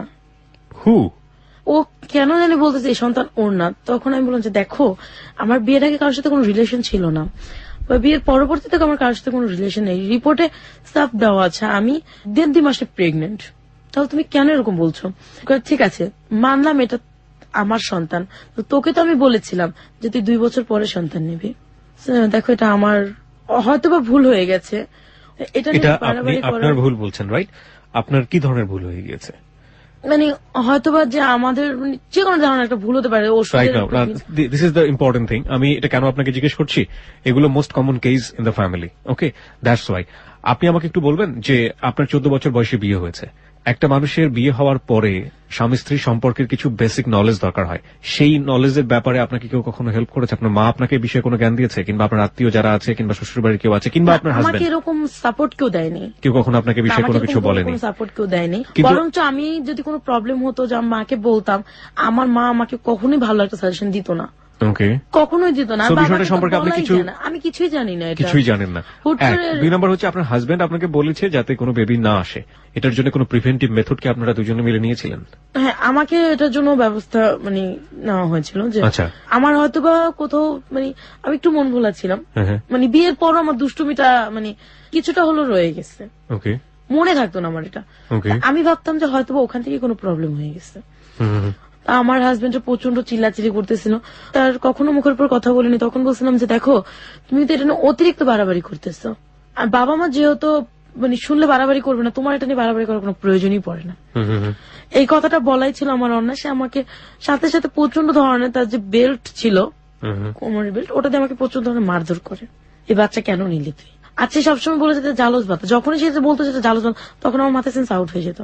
এই কথা কেন বলবে সে? আমার স্বামী একজন, তাহলে সে কেন এই কথাটা বলবে? তো এটা নিয়ে বলার পরে আমি সেই দিন রাত্রে আমার মাকে জানাই। জানার পর মাকে বললাম যে মা এরকম বলছো, ও তো এমনিতেই খারাপ। এরপর আর আমাকে সে কোনো কমেন্ট করে নাই যে কি করবো। পরের মানে দিন জামাইকে সকালে- বলছে যে ও তো এমনিতেই খারাপ। হ্যাঁ, ও তো এমনিতেই খারাপ, তো কমেন্ট করে না। আমিও পরের দিন সকালবেলা ভালো মতো ও অফিস চলে গেছে, রাত্রে ফিরেও দেখে যে আমি বাসায় না, পাশের রুমে ছিল, মানে প্রতিবেশীর ঘরে। ও ভাবছে আমি যেন কোথায় গেছি। তো মাও দেখে নেই যে আমি প্রতিবেশীর ঘরে। তো ও আয়সা কি বলছে আমি জানি না, আমার বাবার কাছে, বাবাকে দোকান থেকে ডেকে নিয়ে আসছে, জানি না কি বলছে। বাবা প্রচন্ড ধরনের মারধর করছে এসে আমাকে, আমি কেন ভুল করলাম এসে। তখন আমার নিজের কাছে একটু লজ্জা লাগলো যে আমি প্রেগনেন্ট, বাবা বলছে ভুল করতেছি, কেন বলতেছি এই কথাটা। তো পরে আমি আর কোনো কথা বললাম না। তো প্রচন্ড মারধর করার পরে আমার বাবা আমার তলপেটে একটা লাথি মেরেছে। তখন মানে আমি প্রচন্ড ধরনের মানে একদম অসুস্থ হয়ে পড়ে মায়ের ওপর পড়তে যাওয়ার সময় মা সরে গেছে। মা সরে যাওয়ার পর আমি যে লোহার যে সোফা থাকে, সোফার উপর পড়ে গেছি। আপনার বাবা যে এই যে লাথিটা মারলো, উনি আপনাকে তার আগে গায়ে হাত তুলেছে? এর আগে বহু বাসে আমার গায়ে হাত না, তুলেছে, আমি এটা বলতে আমার চাচ্ছি যে এই যে শাশুড়ি। লাথিটা কি উনি একদম চিন্তা করেই কাজটা করেছে? না, সে কি চিন্তা করছে আমি জানি না। সে মানে শুরুতে আমাকে কয়েকটা চড়থাপ্পড় এমন হতে মেরেছে। পারে যে লাথিটা মেরেছে এবং ইনসিডেন্টলি আপনার ওখানে লেগে গিয়েছে। আরেকটা হতে পারে যে না, আর সে তার চিন্তা ভাবনা- মানে অভ্যাসটা এরকম, সে রাগ করে যে কাকে কোথায় মারবে সে নিজেও জানে না, এটা যে মেয়ে না বউ সে বুঝবে না, ওই ব্যাপারটা এটা তার তার মাথায় বদ থাকে। অভ্যাস। এই ব্যাপারটা তার খেয়াল থাকে না। তো ওইখানে গিয়ে আমার পুরো বডিটা আমার ওই সোফার উপরই পড়লো, আরেকটা আঘাত পেলাম। একই সাথে দুইটা আঘাতে প্রচন্ড ব্লিডিং হচ্ছিল আমার ওই সময়টাতে। ওই সময়টাতেই। আমার মা ওটা কোনো খেয়াল করে নাই, আমার মা চলে গেছে আমাকে রেখে। আমার ছোট কাকি মেজো কাকি খেয়াল করছে, যখন খেয়াল করছে তখন তারা আমাকে নিয়ে স্বাস্থ্য কেন্দ্র থাকে যেটা, আমার বাবা কোনো টাকা দেয়নি, হাজবেন্ডও কোনো টাকা দেয়নি, তারা আমাকে ওখানে নিয়ে ভর্তি করালো। ভর্তি করানোর পরে ওখান থেকে আসলো যে আমার বাচ্চাটা নষ্ট হয়ে গেছে। যখন আমি শুনলাম যে আমার বাচ্চাটা নষ্ট হয়ে গেছে, তখন আমার মানে দুনিয়া যেন কিছু বুঝি না, তারপরও যেন আমার মনে হলো যে জীবন থেকে কি যেন চলে গেল। প্রায় 1 সপ্তাহের মতো আমি না, আমার কোনো হুঁশ জ্ঞান নেই। কিন্তু আমার হাজবেন্ডের এতে কোনো রেসপন্স হয়নি যে না আমার বাচ্চাটা নষ্ট হয়ে গেছে, ও কষ্ট পেয়েছে, ওকে একটু সান্ত্বনা দেওয়া দরকার, বাবা মার একটু সান্ত্বনা দেওয়া দরকার, কারো কোনো রেসপন্স ছিল না। তো এভাবে আমার মাসখানেক চলে যাওয়ার পরে আমার ফ্যামিলিতে আবার আমার হাজবেন্ড গ্যাঞ্জাম লাগাই দিল। তো আমার ছোট ফুপি সবকিছু জানতে পারলো। আর ছোট ফুপির প্রতি আমার প্রচন্ড ঘৃণা যে কেন সে এমন করলো। তখন প্রতিশোধের জন্য আমি বলছি না, আমি ছোট ফুপি যার সাথে কথা বলে, যার সাথে প্রেম করে, আমি তার সাথে প্রেম করবো। বলার পরে আমি আর এরকম কিছু করলাম না। মাথায় ছিল এটা, আমার ছোট কাকিকে নিয়ে আমি প্ল্যানটা করছি। কি প্ল্যান ছিল? সে যার সাথে কথা বললাম, ছোট ফুপির হাজবেন্ড ছিল না, সেটা ছেলের সাথে প্রেম করতো, ছোট ফুপি। ছোট ফুপি। আর সে ছেলেটা অনেক টাকা পয়সা দিয়ে তাকে হেল্প করতো। তখন বললাম যে ও যার সাথে প্রেম করছে সে যেরকমই হোক না কেন আমি তার সাথে প্রেম করব। এটা কেন? আপনার প্রতিশোধ নেওয়ার জন্য? সে কেন আমার জীবনটা নষ্ট করে দিল? কেন আমার এতটুকু বয়সে আমি একটা বেবি হারাইছি? এরকম করার পরে আমার হাজবেন্ডের কোনো কারণে একটা ঝগড়া লেগে ও আমাকে ছেড়ে চলে গেছে। ও আর আমাকে ফোন দেয় না, আমার সাথে কোনো যোগাযোগ করে না, খোঁজ খবর নেয় না। বাবা মাও হেলা হেলা করে। আমি ঘরে সম্পূর্ণ কাজ টাজ করলো, আমার মায়ের চোখে কোনো ধরা পড়ে না। আমার মা বলে আমি আজ বেকার খাচ্ছি, এটা সেটা, মানে অনেক কিছু বলার পরে আমি এগুলো সহ্য করতে পারি না। তা আমি কি করবো, আমি একটা স্কুলে জব নিলাম, আবার ওপেনিং এ ভর্তি হই। ওপেন ইউনিভার্সিটি করার জন্য ওপেনিং ইউনিভার্সিটিতে আমি ভর্তি হয়েছি। ওই স্কুলে জব করে খাচ্ছি, আমার হাজবেন্ড আসতেছে, আমি তাকে কোনো কথা বলি না। মানে আমার খালামুনিও ফোন দিয়ে বলছে তাকে ছেড়ে দাও। তো ওই যে একটা ভূত মাথায় ঢুকছে, তাকে ছেড়ে দেবো, সে আমার বাচ্চাটাকে জালস বলছে। ওইদিকে আমার ফুপির ওই লাভারের সাথে আমি প্রেম করবো। স্কুলে জব নেওয়ার পরে আমার ফুপি একদিন আমার বাড়িতে বেড়াতে আসে। ফুপিকে আমি বুঝতে দিই না তার প্রতি আমার রাগ, ঘেন্না। ফুপিকে খুব সুন্দর করে কথাটা বলে, এই ফুপি কথা বলতে, ফুপি কার সাথে কথা বলো? বললে আমার এক বন্ধুর সাথে আমি একটু কথা বলবো। তো কথা বলার পর কণ্ঠটা সুন্দর, এটা ভেবে আমার মোবাইল থেকে তাকে আমি ফোন দিয়ে আমি পরিচয় দিলাম। ফার্স্টে তাকে আঙ্কেল বলতাম। তো তার সাথে মানে কথা বলতে বলতে দেখা যায় আমার হাজবেন্ড আর আমার কাছে আসে না, আত্মীয় স্বজন কেমন জানি দূরে দূরে চলে যাচ্ছে, আমার ফুপিও দূরে দূরে চলে যাচ্ছে। তার সাথে কথা বলতেছি, কথা বলতে বলতে আমি এমন একটা পজিশন করছি যে ওই ছেলেটার নাম ছিল রাশেদের সাথে আমার ফুপির কোনো রিলেশন নেই। এখন রাশেদ আমাকে ছাড়া কিচ্ছু বোঝে না। তো 6 মাস চলে গেল, আমার ম্যাট্রিকের 1 বছরের কোর্সটাও শেষ হয়ে গেল, 10-এ পড়তেছি। তো বাবা আমাকে বলতেছে এইভাবে যদি তুমি কাজ করো তাহলে তো আমাদের হচ্ছে না, তুমি কিছু একটা করো। সে কিছু করবে না, আমাকে কিছু একটা করতে বলছে। না আমি বলছি, আব্বু আমি কি করবো? তুমি চাকরি করো।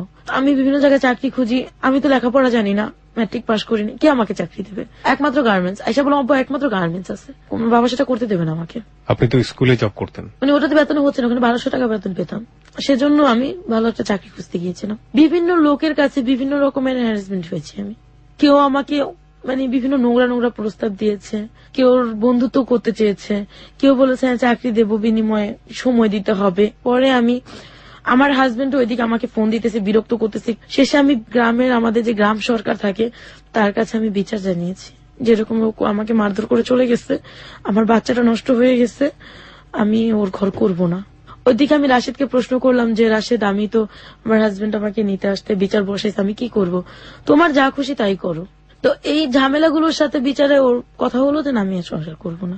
3 মাস সময় দেওয়া হলো, যদি আমার মন গলিয়ে নিতে পারে তাহলে ওকে নেবে বা আমি ওর ঘরে যেতে পারি। তো এইভাবে করতে করতে আমার ম্যাট্রিক কমপ্লিট করলাম। আমি হাজবেন্ডের সাথে আমার ডিভোর্স হয়ে গেল, আমি নিজে ডিভোর্স দিয়ে দিলাম।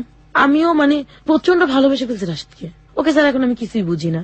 রাশেদ আলটিমেটলি আপনার ফুপির লাভার ছিল। সে ফুপিকে ভুলে গেছে, সে আমাকে ছাড়া কিছু বোঝে না, আমি তাকে ছাড়া কিছু বুঝি না। ফুপি এই জিনিসটা আন্দাজ করতে পারছে। তারপরে ফুপিদের সাথে আমাদের সাথে প্রচন্ড একটা গ্যাঞ্জাম হয়, ফুপি আমাদের যোগাযোগ করে না, আমরাও ফুপির সাথে যোগাযোগ করি না। আর বাবা প্রচন্ড সংসার থেকে চাপ দিতেছে, অনেক কিছু বলার পরে, চাপ সৃষ্টি করার পরে আমি কোথাও কোনো চাকরি পাচ্ছিলাম না। একদিন দেখলাম ঘরে কোনো চাল নাই, ভাই বোন গুলো না খেয়ে আছে। তো আমি আমার এক ফ্রেন্ডকে জানালাম, ওকে আমি বললাম যে দেখো আমার তো ঘরে কোনো চাল নেই, তুমি আমাকে 1000 টাকা ধার দাও, আমি তোমাকে বেতন পেয়ে দিয়ে দেবো আগামী মাসে। তোমার 1000 না, তোমার 1500 লাগলো না, কিন্তু তুমি আমাকে 1 ঘন্টা সময় দাও। কিরকম সময় দেবো তোমাকে? সে আমাকে একটা নোংরা প্রস্তাব দিল। তখন আমার এত কষ্ট হয়েছে যে বাসায় দেখছি ছোট ভাই বোনগুলো না খেয়ে আছে।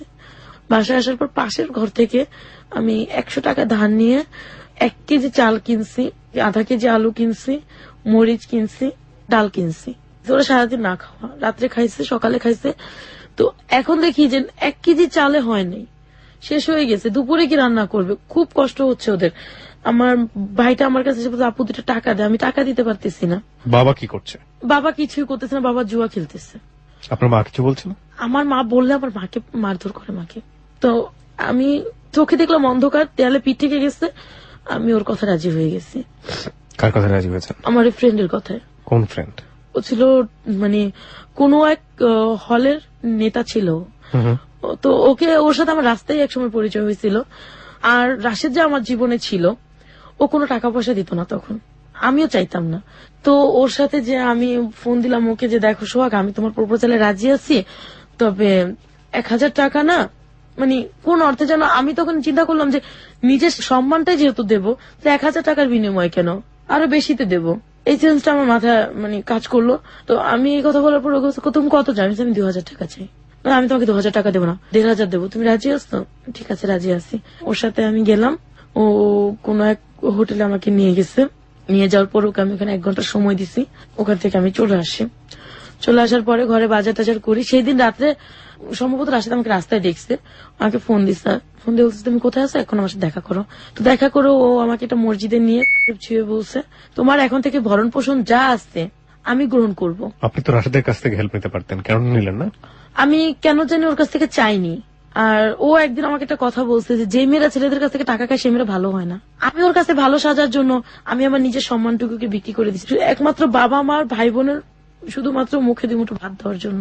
সেই রাতে রাশেদ আমাকে একটা মসজিদে দাঁড় করাইয়া বলছে যে ও আমার সম্পূর্ণ ভরণ পোষণ দেবে, আমি কারোর সাথে ফোনে কথা বলতে পারবো না।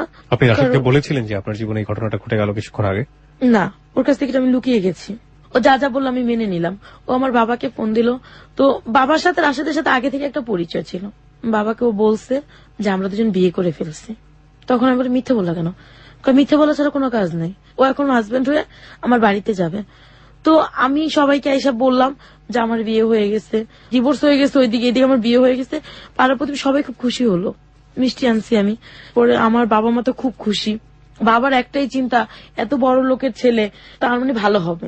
তারপর থেকেই আমি আবার স্কুলে জবটা ছেড়ে দিয়েছি, ও আমাকে স্কুলে জবটা ছাড়িয়ে নিয়েছে, ও আমাকে হেল্প করতো। এরকম করে 6 মাস গেল, তো ওর বিনিময় আমার কাছে কিছুই চাইনি। তো কত টাকা করে দিত প্রতি মাসে? মানে ও বাজার করে দিত টোটালি একটা। আর আপনার বাবা এগুলো বসে বসে খেতেন? হ্যাঁ, বাবা এগুলো বসে বসে খেতেন। এরকম করে 6 মাস চলে গেল। রোজার ঈদ, এটা হচ্ছে 2010-এর ঘটনা। তো ও আমাকে সম্পূর্ণ মানে বাজার টাজার দেবে, হঠাৎ ওর সাথে আমার ঝগড়া লেগে গেছে। ও আমাকে এখন আর বাজার টাজার দেবে না, কি করব? তারপরে আমি রাস্তায় একদিন সোহাগের কাছে গেছি, সোহাগও আমাকে ফিরিয়ে দিয়েছে। ফিরিয়ে দেওয়ার পরে আমার মানে রাস্তায় বসে আমি চিৎকার করে কাঁদতেছিলাম। রাশেদকে বারবার ফোন দিচ্ছিলাম, ও আমার ফোন রিসিভ করতেছে না, কি করব? বাসায় ফিরে আসলাম, আসার পর দেখেছেন দুপুরে যে খেয়েছে আমার ভাই বোনগুলো আর খায়নি। রাত্রে প্রতিবেশীর ঘর থেকে খাবার দিয়ে গেছে, সেটাও আমার বাবা খেয়েছে, ভাই বোনরা খেয়েছে, আমিও খেয়েছি। পরের দিন সকালবেলা রাশেদকে খুঁজতে বের হয়ে গেলাম। আমি আমার কামরাঙ্গি চর থেকে হেঁটে টিএসির মোড় গেলাম, সেখানে ওকে পেলাম না। বাংলা মোটর আসলাম, বাংলা মোটর ওকে আমি পাইনি। ওকে খুঁজতে খুঁজতে আমার বিকেল হয়ে গেছে, বিকেল পার হয়ে সন্ধ্যা হয়ে গেছে। সারাদিন কিন্তু ভাই বোনগুলো না খাওয়া। রাস্তায় বসে জগন্নাথ হলের ওখানে বসে বসে চিৎকার করে কাঁদতেছি, আমি কি করব এখন। এক মহিলা আমাকে দেখছে, দেখে বলছে আমু তুমি কান্না করো কেন, কি হয়েছে? আমার এরকম অবস্থা, আমি কি করব? তো পরে বলে আমার সাথে আমার বাসায় চলো। আমি বাসায় যাব না, কারো আমার ওই যে মানে আগে তো টিভিতে দেখতাম বাসায় নিয়ে যেত, মেরে ফেলতো, ভয়টা ছিল আর কি। আমি কারো বাসায় যাব না, আমার বাসায় গেলে তোমার ভালো হবে, তুমি চলো। একটা বিশ্বাস নিয়ে, একটা দুঃসাহস নিয়ে আমি ওনার বাসায় যাই। যার পর ও আমাকে বুঝালো, দেখো এইভাবে হবে না, তুমি কিছু করো। তুমি বাবা মাকে খাওয়াতে চাও? হ্যাঁ, আমার বাবা মা আমার কাছে সবকিছু, আমি খাওয়াবো তাদেরকে। ও আমাকে প্রস্তাব দিল যে আমার 3টা ফ্রেন্ড আছে, তুমি আমার 3টা ফ্রেন্ডকে সময় দিবা, তুমি আজ দিতে পারবে? আমি বলছি আমার টাকার দরকার, আমি যে কোনো মূল্যের বিনিময়ে আমি টাকা চাই, যে কোনো মূল্যের বিনিময় হোক আমি টাকা চাই, আমার টাকার দরকার, আমাকে আপনি প্লিজ ধার হলেও দেন। ধারকে আজকালকার জমানায় কেউ কাউকে দেয় না, তোমার মানে দেহর বিনিময়ে তুমি টাকা নিতে পারো। তারপর ওনার 2টা ফ্রেন্ডকে ফোন দিলেন, একজনকে লাইনে পায়নি, 2জনকে পেয়েছে, 3জনের কথা বলছে। তো ওদেরকে আমি 1 ঘন্টা 1 ঘন্টা করে 2 ঘন্টা সময় দেওয়া। উনি আমাকে প্রথম দিন দিলেন 2000 টাকা। আমি ওগুলো নিয়ে বাসায় আসছি, আসার পরে বাবা আমাকে বাজার টাজার করে দিছি, খাইছি। সেই দিন রাত্রে আমার বাবা আমাকে বলছে এত রাত কেন করছো, কোথায় গেছো, এটা সেটা বলে আমার বাবা আমাকে মারছে। তখন আমি মাকে বললাম তোমাদের জন্য কষ্টও করব, ঘরে এসে মারও খাবো, এটা তো হয় না। তো মা আর কিছু বললেন না। তো পরের দিন উনি আমার ফোন নাম্বার রেখে দিচ্ছে। 1 সপ্তাহ পর আবার আমাকে ফোন দিছে এই ভদ্রমহিলা। আচ্ছা তুমি তো একদিন চলে গেলে আর ফোন দিলে না, খোঁজ না। ওই টাকাতে কি হয়ে যাবে না, তোমার আরো টাকার দরকার? আমি কিভাবে হয়? এর ভিতরে রাশেদ আমার কোনো খোঁজ খবর নেয়নি। আমি আপনাকে খুব, আমার মনের ভিতরে কোশ্চেনটা ঘটছিল, আমার মনে হয় যে প্রশ্নটা করা উচিত। হ্যাঁ, আমি প্রশ্নটা করছি এইভাবে। প্রথম কথা হচ্ছে যে আপনি কি কাজ করছেন সেটার চাইতে আমি বরং কেন করছেন সেদিকে থাকতে চাই। হ্যাঁ, 1। 2 নম্বর হচ্ছে যে আপনি তো নিজেও জানেন, কারণ আপনি যে ফ্যামিলিতে বড় হয়েছেন, এটা কত নিকৃষ্ট ধরনের কাজ, কতটা বাধ্য হলে একটা মানুষ এই কাজটা করে সেটা আমরা দেখেছি। এই কাজটা করে যখন আপনি পয়সাটা পেতেন, সামান্য ডালের পয়সা, ভাতের পয়সা, হ্যাঁ, কোন রকম ভাই বোনের মুখে তুলে দেওয়ার মতো একটা পয়সা, ওরা যখন এই খাবারটা খেত বা আপনি যখন খেতেন, আপনার ফিলটা কি হতো? আমি যখন এই কাজটা করতাম, আমি যখন বের হতাম, তখন আমার মনে হয় যে আমি কোনো মানুষের ভিতরে পড়ি না, আমি একটা জঘন্য ধরনের মেয়ে, আমি নষ্ট হয়ে গেছি। যে জিনিসটা আমি সবসময় আমার হাজবেন্ডের মুখে শুনতাম, তো পরবর্তীতে এই কাজটা আমি করবো আমি কোনোদিন ভাবি নাই। আর ওই খাবারটা যেন আমার গলা দিয়ে নামতো না, কিন্তু মা শেষে বুঝতে পারতো যে এই কাজটা আমি কেন করলাম। অন্য কোনো কাজ করতে পারতাম, তখন চিন্তা করতাম যে অন্য কোনো কাজ করলে তো ওরা আমাকে রোজ টাকা দেবে না, হয়তো আজকে আমি জয়েন করছি 1 মাস পর আমাকে টাকা দেবে, কোনো মালিক আমাকে অ্যাডভান্স কিছু টাকা দেবে না, যেটা দিয়ে আমি মাস চলবো। তো পরে দেখা যেত কি এরকম 1 সপ্তাহ করছি, 2 সপ্তাহ করছি, 3 সপ্তাহ করার পরে, মাসখানেক পরার পরে না আমার কাছে কোনো খারাপ লাগতো না, কিন্তু ওই টাকার খাবারটা আমার গলা দিয়ে নামতো না। আর রাশেদকে তখন প্রচন্ড ঘেন্না হতো যে ও আমার কেন খোঁজ নেয় না, ও যদি খোঁজ দিত তাহলে আজকে আমার এরকম হতো না। এরকম করে রোজা চলে আসলো, আমি রোজার ভিতরে আমার বাবা মাকে এই কাজ করে ফুলফিল বাজার করে দিলাম। ঈদ কাটলো, ছোট ভাই বোন গুলোকে কাপড় দিচ্ছি। আমার ফুপু, ছোট ফুপু, আমার এত কষ্ট পেয়েছি তখন যে আমার ছোট ফুপু আমার মাকে দিচ্ছে, ছোট ফুপু আর বড় ফুপু মাকে দিছে, বাবাকে দিছে, ভাইকে দিছে, বোনকে দিছে, আমাকে একটা সুতা পরিমাণ জিনিস কেউ দেয়নি। যখন আমি দেখলাম যে ওরা আমাকে পছন্দ করে না, তখন আর ওদের প্রতি আমার কোনো মায়া থাকলো না। তো ঈদের দিন রাশিদ আমাকে ফোন দিছে, ফোন দেওয়ার পরেও বলতেছে কেমন আছো, আমি কি তুমি যেমন রেখেছো ঠিক সেরকমই আছি, না মরে বেঁচে আছি। তো ও বললো যে এভাবে কথা বলতেছো কেন, আমি কি না তুমি যে একটা ব্যক্তিকে রেখে গেছো, জানো আমার বাবা কাজ করে না, আমার টাকা খায়, তোমারটা খেয়েছে, তো তুমি কিভাবে এভাবে চলে গেলে আমাকে রেখে। ও আমাকে বললো যে ঠিক আছে সবকিছু ঠিক হয়ে যাবে। ঈদের দিন রাত্রে ও বলতেছে যে তুমি একটা কাজ করো, তুমি আমার সাথে দেখা করো। কখন দেখা করবো, রাতে দেখা করো। বিকেলে ওই মহিলা আমাকে ফোন দিছে যে লাবণ্য তুমি একটু আসবা, কেন, আমার 2টা ফ্রেন্ড আসছে, তুমি যাদের সাথে বসো তারাই আসছে, ঈদের দিন তোমাকে দেখতে চায়। তো আমার তো কোন রকমেরই নেই, আমি চলে গেছি। আমি কিন্তু পুরনো কাপড় পরে গেছি, কারণ আমি ঈদে কোনো কাপড় নিইনি। মানে তখন আমার হাজবেন্ড আমাকে 6 মাসে কিছু দেয়নি, বাবা মাও কিছু দেয়নি। ওই যে শাড়িগুলো বিয়ের আগে কিনছি বা বাঁশ শাড়িগুলো, নতুন শাড়িগুলো, ওগুলো পরতাম। তো আমি যাওয়ার পরে ওনারা আমাকে 2 ঘন্টা রাখলো। 2 ঘন্টা রাখার পর আমাকে 3000 টাকা দিচ্ছে। ওরা বাইরে খেলো আমাকে নিয়ে। আমি ওদিকে রাশিদকে ফোন দিচ্ছি, রাশিদ ফোন রিসিভ করে না। 8টার দিকে প্রচন্ড বৃষ্টি হচ্ছিল, ওই বৃষ্টিতে ভিজে ভিজে ওকে আমি পুরো টিএসসি খুঁজছি, রমনা খুঁজেছি, ওকে আমি পাইনি। ও আমাকে 10টার সময় ফোন দিছে, তুমি কোথায়, বাসায়, তুমি আমার সাথে দেখা করতে আসতো না, এটা বলো প্রচন্ড ঝগড়া করতেছে আমার সাথে। পরে আমি আচ্ছা ঠিক আছে আমার ভুল হয়ে গেছে। পরে ফোন রেখে ছোট ভাই বলতেছে আপু শিশু পার্কে ঘুরতে যাবো।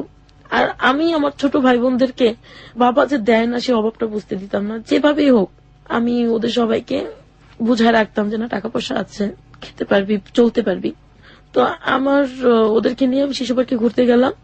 3000 টাকা ছিল, তো 1000 টাকা খরচা হয়ে গেল, ওদের যাওয়া আসে না। ও আমাকে রাশিদ আমাকে ফোন দিল, বললো চলো আজকে আমার এক ফ্রেন্ডের বাড়িতে যাব। ঠিক আছে যাব। ফ্রেন্ডের কে কে আছে, মা আছে, ভাই আছে, বোন আছে, সবাই আছে। কিসের জন্য যাব, ওরা আমার বউকে দেখতে চাইছে। ঠিক আছে যাব।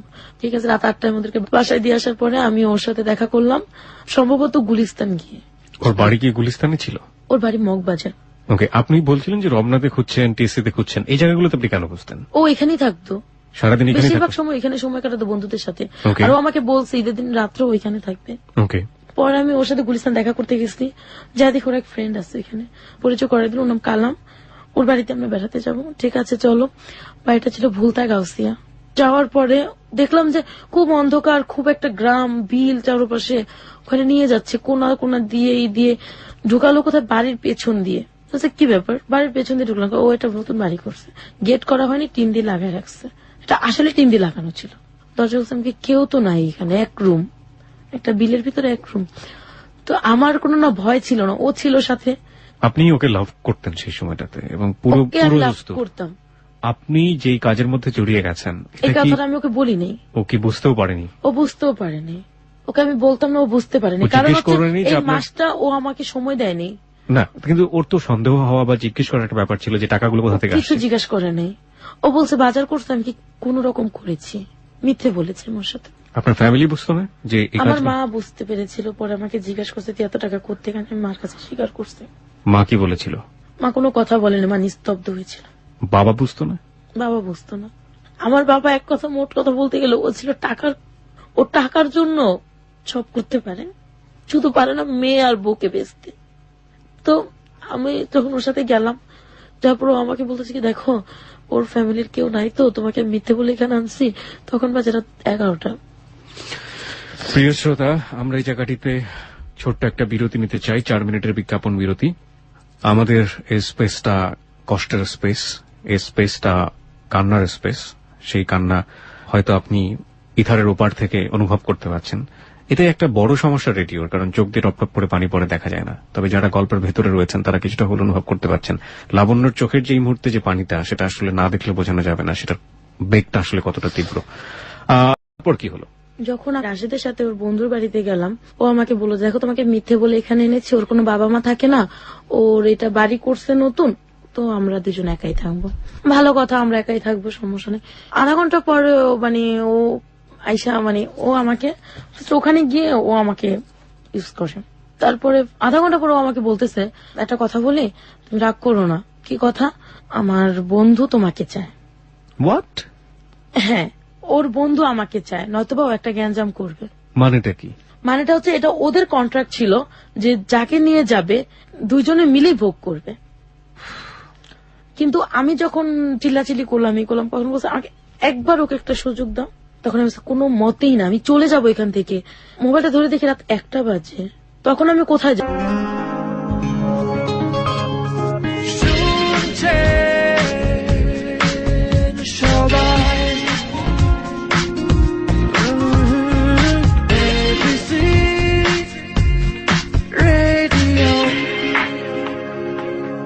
This track was downloaded from FusionBD.com.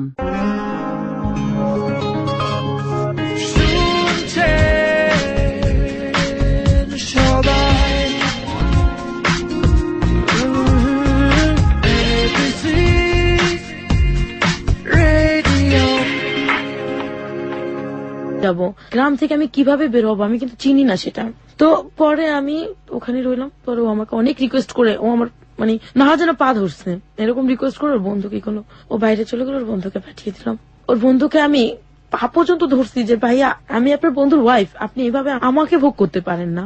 তাতে আমার কি, আমার তো আপন কেউ না। কোনো মতে যখন না শুনছে তখন মনটাকে একটা বুঝ দিছি যে যখন আমি ওই যে দুইটা লোকের সাথে মেলামেশা করছি, ঠিক ওই মন মানসিকতা নিয়ে আমার ওর সাথে মেলামেশা করতে হবে। ওকে আপন ভাবলে চলবে না আমার। তো চলে গেল। আমি ওয়াশরুমে ঢুকে তখন চিৎকার করে কাঁদতেছিলাম যে আমি কাকে ভালোবাসলাম যে আমাকে অন্য পুরুষের হাতে তুলে দিল। তাহলে তো আমি নিজেই ঠিক ছিলাম, যে ওই লোকগুলো তো ভালো ছিল, যাদের সাথে আমি জঘন্য কাজটা করছি বা নোংরা কাজটা করেছি তারাই তো ভালো। তাহলে তো এই মানুষটাকে ভালোবেসে বিশ্বাস করে আমার কোনো লাভ নেই। তো তারপর ও এরকম একটা বিহেভ করলো, ও আমাকে আয়সা জড়ায় প্রচন্ড কান্না করতে শুরু করলো, যেন সব ভুল ওর। ও আমার কাছে ক্ষমা চাইলো পা ধরে ওই রাতে। তো কেন জানে মনটা আমার আবার ঘুরে গেল। সকালবেলা আমরা দুজন চলে আসলাম। চলে আসার পরে ওকে আমি বললাম যে দেখো এরকম হলে আমি আর কখনোই তোমার সাথে কোথাও যাবো না। বাই দ্য ওয়ে, আপনি যে এভাবে রাত কাটালেন, আপনার ফ্যামিলি আপনাকে কিভাবে নিল? আমার ফ্যামিলি থেকেও বলে গেছে যে আমরা বেড়াতে যাচ্ছি। আপনার ফ্যামিলি তো জানে যে আলটিমেটলি আপনারা বিবাহিত? হ্যাঁ। ওকে। তো আমি বাসায় ঢুকলাম। এখন আমার বাবা এই আমাদের বিয়ের কথাটা আমাদের গ্রাম সরকারের কাছে জানায় দিচ্ছে। জানায় দেওয়ার পর আমার গ্রাম সরকার আসছে, কাকে বিয়ে করেছে মামুনি দেখি একটু। তখন আমার গ্রাম সরকার একটা দিল যে উঠায় দেবো। এখন উনি আমার বাবার এখন লোভ হচ্ছে যে এখন যদি উঠায় দেই 50,000 টাকা খরচা করলে আমি 1 লাখ টাকা পাবো। কিভাবে? অনুষ্ঠান করলে টাকা উঠবে। ওকে, সবাই গিফট দেবে। আর আমার আত্মীয় স্বজন তো বিশাল বড় লোক। বাই দ্য ওয়ে, এখানে গ্রাম সরকার বলতে আপনি কাকে বোঝাচ্ছেন? ওই চরটা তো একটা গ্রামের মতো ছিল, হ্যাঁ। তো ওখানে চেয়ারম্যান মেম্বারের পরে একজন গ্রাম সরকার থাকতো। যে কোনো বিচার আগে গ্রাম সরকারের কাছে যেত, তারপরে মেম্বার, তারপরে চেয়ারম্যানের কাছে যেত। আচ্ছা আচ্ছা। তো তাকে বলার পরে সে বলল যে রাশেদকে বলো তোমার এই এলাকায় তোমাকে আধা কাটার উপর হলো 1 কাঠা জমি কিনে দিতে হবে আমার মেয়েকে। রাশেদকে বললো এটা? হ্যাঁ, তুমি যে আমার মেয়েকে বিয়ে করবা, তোমার ফ্যামিলি যে আমার মেয়েকে নেবে। বিয়ে তো করেই ফেলেছেন, বিয়ে করার প্রসঙ্গ আসবে কেন? উঠায় দেবে আর। আচ্ছা। বা তোমার ফ্যামিলি যে ওকে নিচ্ছে, এখনো তো ফ্যামিলি জানে না। তোর ফ্যামিলি যখন জানবে তখন কি গ্রহণ করবেন? যদি না করে তাহলে আমার মেয়ে কোথায় যাবে? তার মানে তুমি আমার মেয়েকে এখানে একটা বাড়ির উপরে 1 কাঠা জমি কিনে দিবা। সে একতলাই হোক 3 সিটি থাক, সেটা বড় কথা না। কোথায় এটা? এটাও চরের মধ্যে হবে, কামরাঙ্গীর চরে। কামরাঙ্গি চরেই হবে এটা। তখন ও বললো ঠিক আছে আমি করব। তো এভাবে করে আমাদের সম্পর্কে এগোতে থাকে 2011। ভালো আছি আমরা। ওর টাকা পয়সা আমাদের সংসার চলতেছে। তো 2012-তে গিয়ে ও আবার গ্যাঞ্জাম করলো আমার সাথে। ঝগড়াঝাটি করার এক পর্যায়ে ও আমাকে ছেড়ে চলে যাবে, এসে অনেক বুঝ করে অনেক মিলমিশ করিয়ে দিল। ঠিক আছে, 6 মাস চলে গেছে। কিভাবে যেন ওর ফ্যামিলি জেনে ফেলছে আমরা বিয়ে করছি। ওর ফ্যামিলি এখন আমাকে ফোন দেয়, আমার উপরে চরম অত্যাচার, তুমি ওকে নেবে না, ওর বউ হতে পারো না, তোমার মতো মেয়েকে আমরা ওর বউ করবো না। আর সবচেয়ে বড় ভুল ছিল যে রাশেদ এর আগে আমার ফুপুকে নেয়ার জন্য নাকি ঘরে এরকম ঝগড়াঝাটি করছে। পরে ওরা জানতে পারছে ওনারই ভাস্তি আমি, তার মানে ওই ফুপু যেহেতু এত খারাপ, ভাস্তিটা যাচ্ছে তারও খারাপ। ও বলে যে না, ওর ফুপু যেমনই হোক আমার ওয়াইফ ভালো। এরকম গ্যাঞ্জাম করে টোরে ও বহুবার বিষ খেয়েছে নাকি অভিনয় করেছে জানতাম না। 2013-তে আইসা ওরা আমার সম্পর্ক ভালো যাচ্ছে, হঠাৎ করে ও আমাকে একদিন রাত্রে ফোন দিছে, আমি লন্ডন চলে যাচ্ছি, তুমি ভালো থাইকো, সুস্থ থাইকো। ঘরে বাজার টাজার কিচ্ছু দিয়ে যায়নি, হুট করে লন্ডন চলে যাচ্ছে। আর আমার কেন জানি মনে হতো আমার জীবন থেকে একদিন যাবেই। তার মানে স্কুলগুলোর সাথে আমার রানিং রাখতে হবে, স্কুলে চাকরি করি আর না করি ভালো সম্পর্ক থাকতে হবে। এই ফ্যামিলিগত ভাবে আমি যেরকমই হই না কেন, কিন্তু শিক্ষকতার দিক দিয়ে আমি খুব কড়া ছিলাম। আমাকে প্রচন্ড ভয় পেত সবাই। আর আমাকে কেউ বলতোই না যে আমি ম্যাট্রিক পাস করেছি, সবাই বলতো হয়তো বা ম্যাডাম অনার্স কমপ্লিট করেছে। ও লন্ডন চলে গেল, আমাকে বলছে যায় ফোন দেবে, আমার জন্য কি কি যেন রেখে গেছে সেগুলো দেবে, কিন্তু এগুলোর কিছুই করেনি। ও যাওয়ার সময় আমি চিৎকার করে কান্না করছি ফোনে, তুমি কিসের ভিতর আমাকে রেখে গেলা, কার কাছে থাকবো আমি, কিভাবে বাঁচবো। আমার বাবা যখন শুনতে পারলো যে ও চলে গেছে, আমার বাবা আমাকে প্রচন্ড মারধর করলো।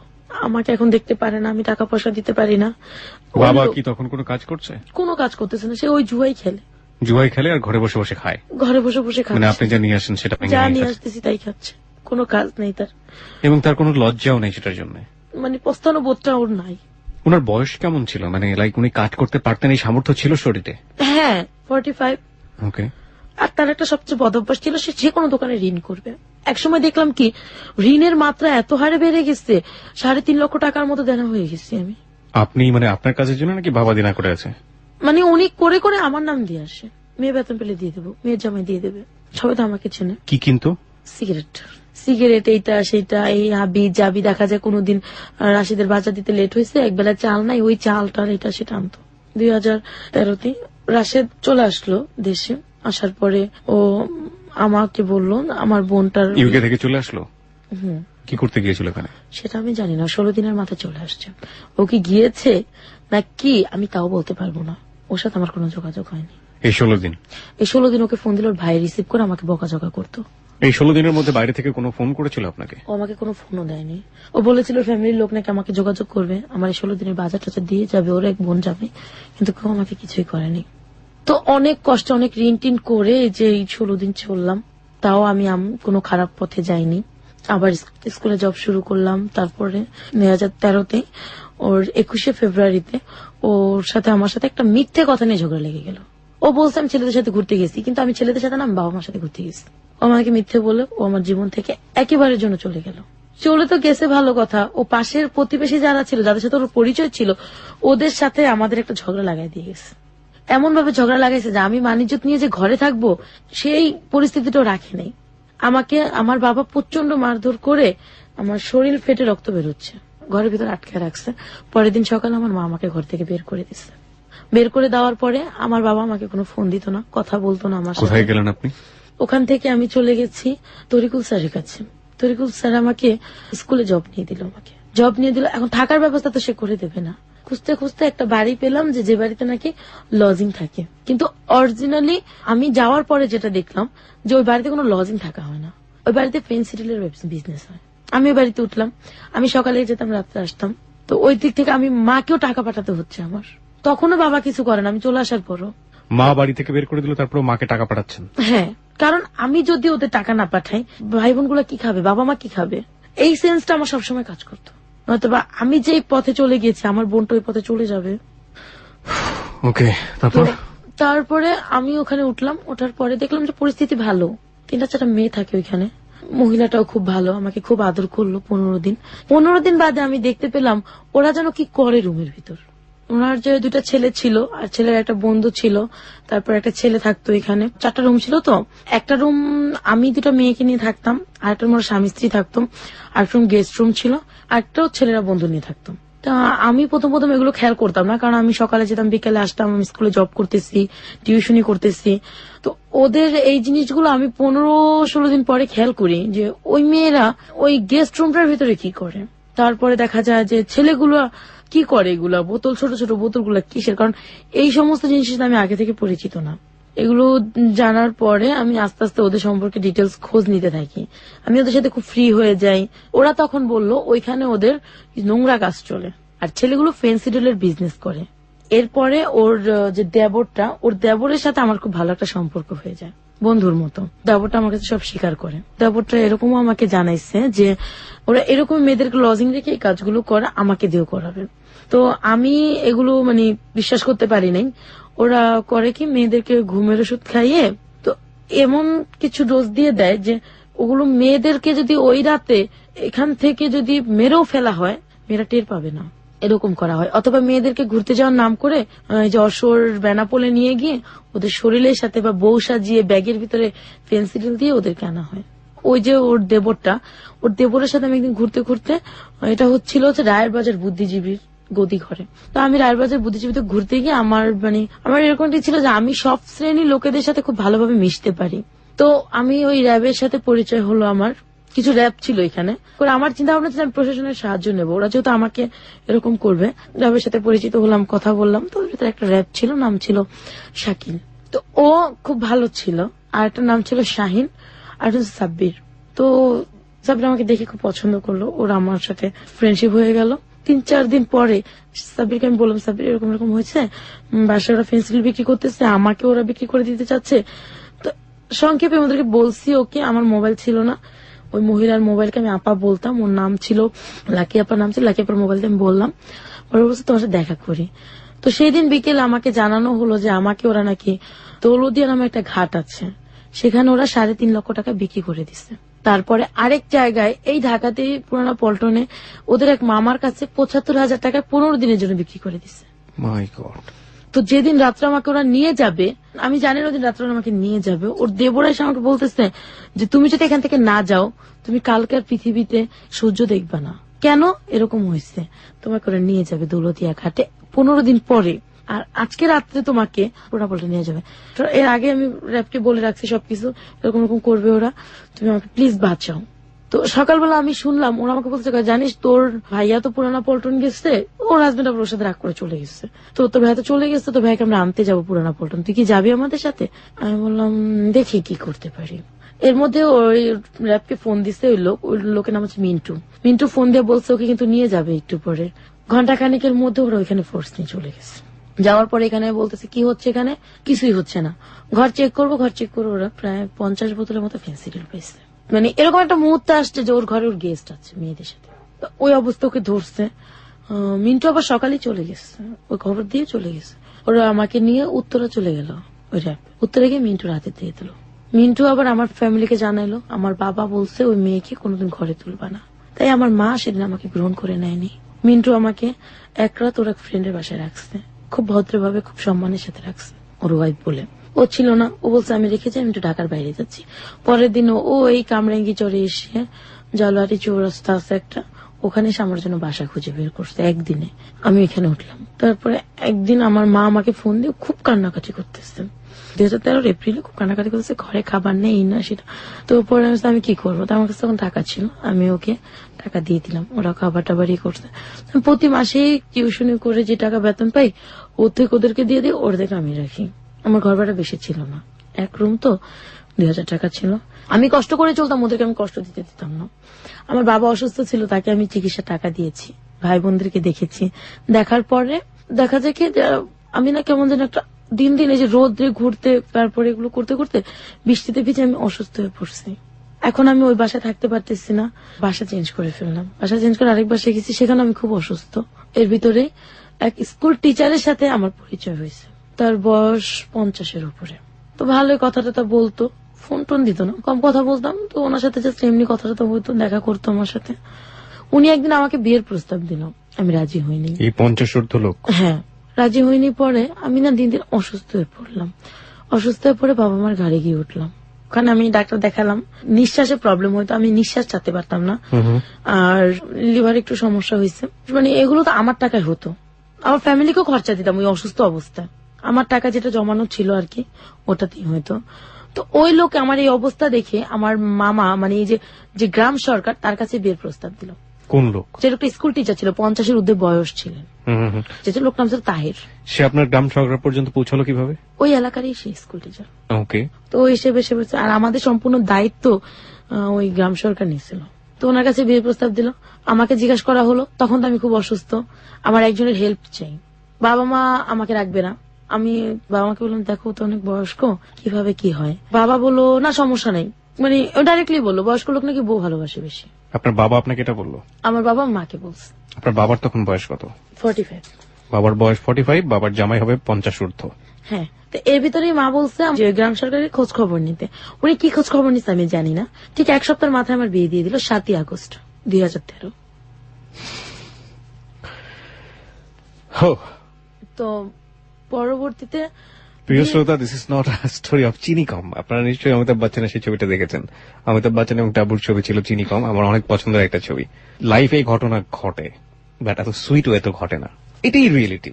ঠিক আছে, যাই। তারপর বিয়ের দিনও আমার কাছে কেন জানি মনে হয়েছে আমি তো অসুস্থ, আমি জাস্ট উঠতে পারি, বসতে পারি, মানে কাজকর্ম কিছুটা করতে পারি। তখন স্কুল থেকে আমি চাকরি ছেড়ে দিচ্ছি। বিয়ের দিন সকালও জানি আমার কেন মনে হলো আমি বিয়েটা করব না, কিন্তু চিন্তা করলাম যে বাবা মার ঘাড়ে বসে না থেকে তারপর মামা বিয়েটারই করছে, করে দেখি যদি জীবনের কিছু চেঞ্জ হয়। তো বিয়েটা হলো, আমাকে সেই দিন নিয়ে যাওয়া হলো পাশের গলিতেই, বাসা ভাড়া নিচ্ছে সেখানে। বিয়ের দিন রাত্রেই তার বড় ওয়াইফ তাকে ফোন দিছে, ফোনটা রিসিভ করছি আমি। সে বললো, তুমি কে? আমি তার ওয়াইফ। তুমি তার ওয়াইফ কিভাবে হও? এমনকি তাকে বিয়ের আগে আমার মামা, গ্রাম সরকার যাকে আমরা মামা বলি, সে ওর ভোটার আইডি কার্ড, তারপরে স্কুল সার্টিফিকেট, কলেজ সার্টিফিকেট, কোন স্কুলে জব করতেন সেগুলো, বড় বউর সাথে ডিভোর্স হয়েছে সে ডিভোর্সের পেপার সবকিছু নিয়ে নিছে। তারপরে আমি বলছি, আপনার সাথে তো ডিভোর্স হয়ে গেছে। হ্যাঁ, তো আমি ফোন, সমস্যা নেই, আমাদের সন্তান আছে না। ভালো কথা, সন্তান আছে যেহেতু, আমি সেও তার কিছু বলিনি। ওনার সাথে কথা বলছে 1 দিন 2 দিন 3 দিন। আমি তো অসুস্থ, যেটা সত্যি কথা বলতে কি আমার হাজবেন্ডের সাথে আমার কোনো সম্পর্কই ছিল না, মানে পরে যে বিয়েটা হয়েছে আমার স্বামী স্ত্রী সম্পর্ক, এক্স্যাক্টলি এক্সিস্টিং যে রিলেশনশিপ, স্বামী স্ত্রীর কোনো সম্পর্কই তার সাথে ছিল না, কারণ আমি অসুস্থ। তার ভিতরে তার ওয়াইফ ফোন দিছে, এটা আমার বিবেকে বাজছে, কেন ফোন দেবে? এভাবে করে তার সাথে প্রায় 1 সপ্তাহ কেটে গেল। 1 সপ্তাহ কেটে যাওয়ার পর তার আরেকটা ওয়াইফ আমাকে ফোন দিছে। তখন আমি মানে তার ফোনে আমি ইউজ করি, তো আমি বললাম, আপনি কে? তো ওর নাম ছিল রনি। আমি রনি না ননি জানি, চিটাগং বাড়ি তাদের, চিটাগং থেকে ননি বলছি। আপনি কাকে চান? বললাম তাহেরকে চাই। তা আপনি কি হন? আমার ওয়াইফ। কিভাবে হলো? সাথে সাথে আমি বললাম কিভাবে হলো, কারণ যেহেতু তার এক ওয়াইফ ডিভোর্স প্রাপ্ত, আমি আছি, তো আমি দ্বিতীয় ওয়াইফ, তার আর কোনো ওয়াইফ নেই। আপনি কে তাহলে? আপনি যাকে বিয়ে করেছেন তার আমি এক ওয়াইফ, আপনি তৃতীয় ওয়াইফ, আমি দ্বিতীয় ওয়াইফ। উনিও ডিভোর্স? না। তো আমি বললাম, আপনি আমাকে কেন ফোন দিচ্ছেন? আমি বাবা মাকে সবকিছু জানাইছি, মামাকে সবকিছু জানাইছি, তাকে বলছি। সমস্যা কি, সে গ্রামে থাকবে, আপনি ঢাকায় থাকবেন, এইভাবে সে আমাকে বললো। আমি এভাবে ঘর করতে পারবো না, যেহেতু মানে আপনার সাথে আমার সাথে স্বামী স্ত্রীর কোনো সম্পর্ক নাই, সেও তো আপনার সাথে আমি ঘর করতে পারছি না। নামমাত্র স্বামী স্ত্রী? হ্যাঁ, নামমাত্র স্বামী স্ত্রী, এটাই রিয়েল ছিল আর কি। তো আমার খুব একটা সন্দেহ হতো, তার ওয়াইফ ফোন দিত, কথাবার্তা বলতো, বড় ওয়াইফ ফোন দিত, দুজনেই আমার সাথে কথা বলতো। হঠাৎ একদিন 15 দিন যাওয়ার পরে তার সেকেন্ড ওয়াইফ আমাকে বলল সে নাকি লাইগ্রেশন করা, যেটা একটা পুরুষ করলে তার কখনই কোনো সন্তান আসবে না। আমি একটা অল্প বয়সের মেয়ে, আমি কিভাবে এটা মেনে নেই আমার সন্তান থাকবে না? আর সন্তান থাকবে না এই জিনিসটা আমি কখনোই মানতে পারিনি। এগুলো নিয়ে ঘটরমটর করতে করতে গ্যাঞ্জাম হচ্ছিল, মা আমার কাছে, গ্রাম সরকারকে বিচার দিলাম। সবাই বললো যে এই মেয়েকে আপনি কি করলেন, এই মেয়েকে আপনি কেন জীবনটা নষ্ট করলেন? আপনি জানতেন আপনি লাইগ্রেশন করা, আপনি কেন মেয়ে? ওর এক কথাই বলতো যেন ও সন্তান আনুক, পালতে আনুক। আপনার হাজবেন্ড? হ্যাঁ, ও সন্তান পালতে আনবে, আমি তাকে মানুষ করবো। আমি কোনোদিন না, আমি যেহেতু মা হওয়ার ক্ষমতা রাখি, সেহেতু আমি একটা সন্তান পালতে আনতে পারি না। এই জিনিসটা আমার কাছে ঘোর নাকচ ছিল যে আমি পালতে আনবোই না। তো এরকম করে তার সাথে ঘটির করে আমার 1.5 মাস গেছে। যাওয়ার পরে আমি বললাম যে আমি আপনার সাথে ঘর করবো না বলছি। পরে সে আমাকে প্রচন্ড মারধর করলো। আমার সবচেয়ে কষ্ট লাগতো ওইখানে যে সে কোনো বাজার করতো না ঘরে। 1 কেজি চাল, 1 কেজি আলু, একটু ডাল, একটু ডিম আর মরিচ, এছাড়া সে কিছুই আনতো না। এগুলো খেতে খেতে এক সময় আমি অসুস্থ হয়ে পড়লাম। আমার আবার সেই গ্যাস্ট্রিকের প্রবলেমটা দেখা দিল, আর আমার নিঃশ্বাস ছাড়তে খুব কষ্ট হতো। আমি খুব অসুস্থ, আমি বিছানা থেকে উঠতে পারি না। তারপর একদিন খুব শক্তি করে উঠে আমি তার সাথে প্রচন্ড ঝগড়া করলাম, আমি আপনার সাথে ঘর করবো না, আমি কিভাবে বাঁচবো এইভাবে। তারপরে সে বলল, তুই কেন থাকতে পারবি না, তুই থাকতে হবে তোকে, তোর বাবা মার কাছ থেকে, বাবা মার নাই, কোত্থেকে আনবো। বাবা মারও দুঃসাহ জীবনযাপন কাটাচ্ছে, কারণ আমি দিচ্ছি না তাদেরকে, আমি কোত্থেকে দেবো। সে আমাকে মারধর করলো, প্রচন্ড মারধর করে। ঘরে একটা লাঠি ছিল আমার, লাঠিটা দিয়ে আমাকে পেটানোর পর আমি সেন্সলেস হয়ে গেছি। পর ও বাইরে দিয়ে দরজা লাগিয়ে ও চলে গেছে চিটাগাং। প্রিয় শ্রোতা, হ্যালো ইট 920-তে আজকে জীবনের গল্পে আছে লাবণ্য। শুধু বলতে ইচ্ছে করছে যে একজন মানুষ হয়ে 10 জন মানুষের জীবনের গল্প তার জীবনে সে ধারণ করেছে। একটার পর একটা, মিনিটের পর মিনিট লাইফে যে পরিবর্তনগুলো আমরা শুনতে পাচ্ছি। এই কত বছর বয়স আপনার এখন এই মুহূর্তে? আপনি প্রথমেই বলছিলেন বোধহয় আমার বয়স 21। 21 বছরের জীবনে যে 100 বছরের অভিজ্ঞতা, 21 বছরের জীবনের যে অভিজ্ঞতা, সেটা আমার তো মনে হয় 100 বছরের জীবনের অভিজ্ঞতাকে হার মানাচ্ছে। কিন্তু আমরা এখন পর্যন্ত লেসনের জায়গাতে, শেখার জায়গাতে কি শিখব, যদি বলে থাকি যে কোয়েশ্চেন মার্ক, শেখার জায়গাতে কি শিখব, সেখানে আমি আপনাকে বলতে চাই শেষ পর্যন্ত মনোযোগ দিয়ে শুনুন। শেখার জায়গাটি অত্যন্ত তীব্র। আমরা সেই তীব্র জায়গাটিতে এই পার্টি ফিরবো। তবে তার আগে বলতে চাই, আপনি যদি ওকে দেখতে চান, ওর সাথে যোগাযোগ করতে চান, ওকে কোনো প্রশ্ন করতে চান, এই মুহূর্তে চলে আসুন আমাদের ফেসবুকে। আমাদের ফেসবুকের ঠিকানা facebook.com/hello8920। hello8920 এর স্পেলিংটা হচ্ছে খুবই সহজ, HELLO8920। এখানে যাওয়ার পরে আপনি যেটা করবেন, যে পেজটি পাবেন আরজে কিবরিয়া নামে, ঠিক আছে? আরজে কিবরিয়া নামে পেজটিতে আপনি প্রায় 7 লাখ, আমরা তো বলবো 7 লাখের উপরে মেম্বার রয়েছে। আপনি ওখানে লাইক দিলেই সঙ্গে সঙ্গে আপনি হ্যালো 8920 মেম্বার হয়ে যাবেন। আর যারা আমাদের এখানে আসতে চান জীবনের গল্প নিয়ে, তারা আসতে পারেন। সেজন্য ফোন করতে হবে আমাদেরকে। 91156668 হচ্ছে আমাদের নাম্বার, 91156668। 24 ঘন্টা খোলা থাকে নাম্বারটি। এখানে ফোন করার পরে আপনি 3 মিনিটের মতো সময় পাবেন। এই 3 মিনিটের মধ্যে আপনি আপনার জীবনের গল্পের সবচাইতে মূল যে বিষয়টি সেটা বলবেন। বলার পরে বলবেন আপনার ফোন নাম্বার কিংবা আপনার সেল নাম্বারটা স্পষ্ট করে, এবং আপনি আপনার সঙ্গে যোগাযোগ করতে বলবেন। আমাদের টিম মেম্বার শাকিল আপনার সঙ্গে যোগাযোগ করবে। এখানে আমরা স্পষ্ট করে বলি যে হ্যালো 8920-তে অসম্ভব দামি জীবনের গল্প আছে, বলা ফোন আছে, কিন্তু শুধুমাত্র সেল নাম্বারটা স্পষ্ট করে না বলার কারণে, কিংবা যে সেল নাম্বারটি দিয়েছেন সেটা বন্ধ করে ফেলার কারণে আমরা তাদেরকে এখানে হাজির করতে পারিনি। সুতরাং যারা চেষ্টা করেছেন হ্যালো 8920-তে জীবনের গল্প বলার জন্য, আমি তাদের সবাইকে বলবো, আপনি একবার করেছেন, 10 বার করেছেন, 20 বার করেছেন, টেন্স হবার কোনো কারণ নেই। আপনি চেষ্টা করতে থাকুন, একবার না একবার শাকিলের ফোন আপনার ফোনে অবশ্যই বেজে উঠবে। আর প্রিয় শ্রোতা, আমাদের নাম্বারটা আমি আরো একবার বলছি, 91156668। 24 ঘন্টা খোলা থাকে এই নাম্বারটি আপনার জন্য। লাবণ্য, ফিরি আপনার কাছে আবারও। আপনি যেটা বলছিলেন যে আপনার সেকেন্ড হাজবেন্ড আপনাকে মারধর করে রুমের মধ্যে সেন্সলেস অবস্থায় পড়ে আছেন, আপনি ওই অবস্থায় আপনাকে বাইরে থেকে তালা মেরে সে চিটাগাং চলে গিয়েছে। হ্যাঁ, তো পরবর্তীতে সে আমার বাবা মাকে কোনো খবর দেয়নি, পাশের ভাড়াটিকে কোনো খবর দেয়নি, সে চলে গেছে। তখন আমি সারাদিন আমার মাকে আমি ফোন না গিয়েছি, তখন আমার মা আমাকে খোঁজ নিতে আসছে।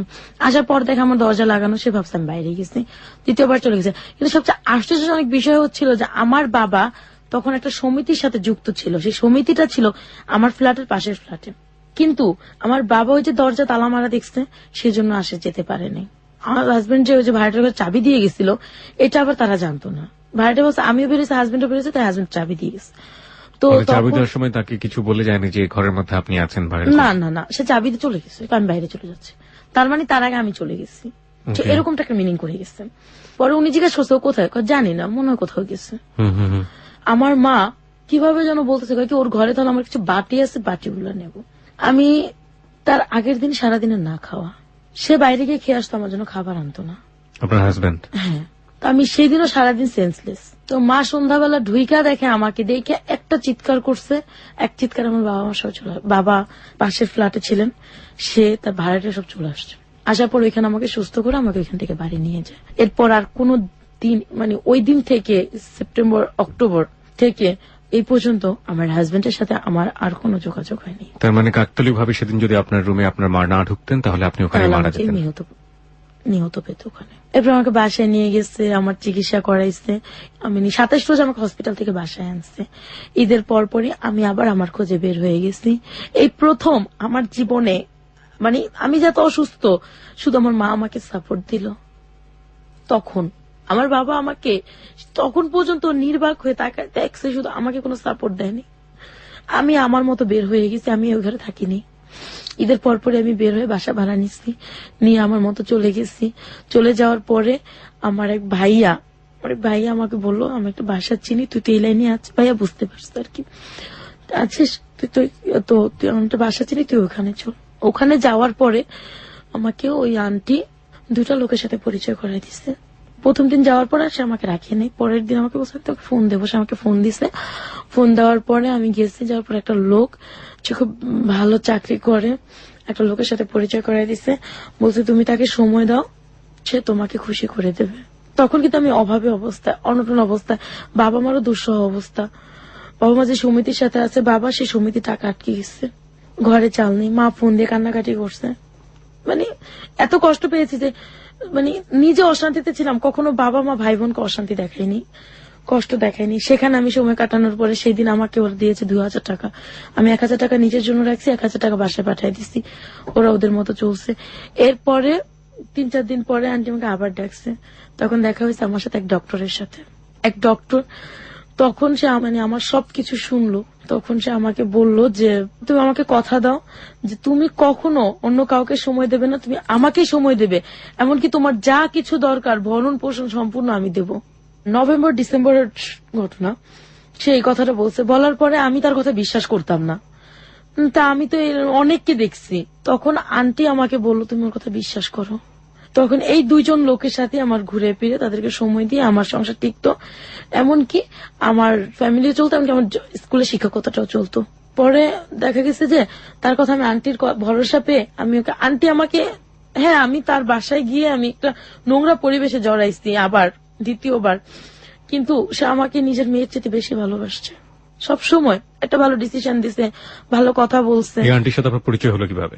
আমার ওই ভাইয়া আমাকে নিয়ে গেছে ওই বাসায়। কোন ভাইয়া? আমার একটা ভাইয়া ছিল আর কি।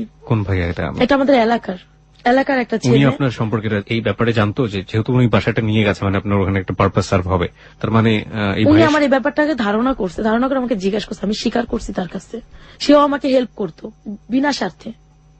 সে আমাকে নিয়ে গেছে, কয়েক চলো তুমি এইভাবে কত কষ্ট করবা। আর আমার যে টোটাল যে 1.5 মাস বা 2টা মাসের যে ঘটনাগুলো আমার সেকেন্ড হাজবেন্ডের, এগুলো সব সে জানতো। তারা কিভাবে নিজেরাই জানতো? আমাকে বিয়ে দিচ্ছে। ওকে, আমাকে বিয়ের দিন ওই বাড়িতে পৌঁছায় দিচ্ছে আমার ওই ভাইয়া। সে আমাকে হেল্প করছে, 1000, 500, 100 দিয়ে সে আমাকে হেল্প করছে। এমনকি বিশ্বাস করতে পারবেন না, আমার বিয়ের যে খরচাটা সেটাও আমার বাবা আমার টাকা থেকে করছে। সে একটা টাকা খরচা করেনি, একটা টাকা দেয়নি। তারপরে এই যে 2টা বছরে সে যে ঋণগুলো করছে, এই ঋণগুলো আজ পর্যন্ত আমি দিচ্ছি। এই কাজগুলো করে আমি এখন এই কাজগুলো করি না, বলতে যে শুধুমাত্র যে আমি যে 10 জনের সাথে মিশবো সেটা করি না। জাস্ট আমার ওই ডক্টরের সাথে খুব ভালো একটা ফ্রেন্ডশিপ আছে। প্রতি সপ্তাহে সে আমাকে একটা খরচে টাকা দেয়, যাতে করে আমার আর এইসব নোংরা কাজে ঢুকতে না হয়। সে পৃথিবীর যে প্রান্তে থাকুক না কেন, সে প্রতি সপ্তাহে আমার টাকাটা আমাকে পাঠিয়ে দেয় আমার মোবাইলে। and you have that kind of relationship with that doctor, right? আপনার তো ডক্টরের সাথে এই সময় কাটানোর মতো একটা রিলেশনশিপ আছে। হ্যাঁ, সময় কাটানোর মতো একটা রিলেশনশিপ আছে। তারপরও সে যথেষ্ট ভালো, আমি তাকে মন্দ বলবো না, সে ভালো। তারপরে দেখা যায় তার যে রিলেশনটা, আমি এখন বর্তমানে আমার একটা স্টেশনারি আছে, বইয়ের লাইব্রেরি। উনি যখন আমাকে হেল্প করতেছিলেন তখন উনি আমাকে বললো যে তুমি কিছু একটা করো, শুধু মাস্টারি দিয়ে তোমার হবে না, তুমি মাস্টারিটা ছেড়ে দাও, তুমি কিছু একটা করো। শেষে যে গ্রাম সরকার আমাকে বিয়ে দিয়েছিলাম, প্রথমে বলছিলাম, সেই গ্রাম সরকার আমাকে একটা প্রোডাকশন হাউস বলতে একটা এম্ব্রয়ডারি হাউসে জব নিয়ে দিল। সেখানে 6000 টাকা বেতনে জব নিয়ে দিছে। আর যে ডক্টরের সাথে আমার ফ্রেন্ডশিপ আছে, সে আমাকে কিছু টাকা দিল একটা দোকান করার জন্য। কত টাকা? প্রায় ওখানে 20,000 টাকা। দোকান করছি আমি ওখানে। একটা মানে চিন্তা করলাম কি করব, তখন আমার তো অনেক স্কুলের সাথে যোগাযোগ, তখন আমি বইয়ের লাইব্রেরি দিলাম। বইয়ের লাইব্রেরি মানে স্টেশনারি, বই, খাতা, পেন্সিল, রাবার বা গাইড, এটা সব পাওয়া যাবে ওখানে। ওকে। আজ অব্দি আমার বাবা সাপোর্ট করেনি। এমনকি 2-1 দিন আগের ঘটনা, যে আমার বাবাকে যাকে আমি এত হেল্প করছি বা আমি যাকে নিয়ে এখনো বেঁচে আছি, আমি আজ জীবন বেঁচে থাকবো, আর আমার সাথে যাই করুক না কেন, আমার বাবা 2-1 দিন আগে আমাকে মেরে আমাকে আমার মাকে দোকান থেকে বের করে দিয়ে ওই দোকানটা সে নিজের করে নিছে। কিন্তু ওই দোকানের যতগুলো জিনিস সবকিছু আমার। এমনকি বাবা আমাকে খুব বৃষ্টি ভাষায় একটা বকা দিয়ে বলছে, তুই তো ভালো না, তোর খারাপে টাকা দিয়ে তুই দোকান করছিস। বা তুই খারাপের টাকা আমাকে দিছিস। তখন আমার এত কষ্ট হয়েছে যে যেই বাবা মার জন্য আমি নিজের সবকিছু বিসর্জন দিয়ে দিছি, সেই বাবা আজকে আমার দোকান আমার সাথে মানে প্রতারণা করে যেন নিয়ে গেল। আজকে সেই দোকানে আমি নিজে দাঁড়াইতে পারতেছি না, বাধ্য হয়ে দোকান থেকে সরে আসছি। যে সে বলতেছে এই সবকিছু আমার, তোর কিছুই না এখানে। আমি যে তাকে 2-2.5 বছর দেখলাম, তাদের সংসারটাকে চালালাম, নিজে কষ্ট করলাম, এর কিছুই আমার বাবা স্বীকার করে না এখন।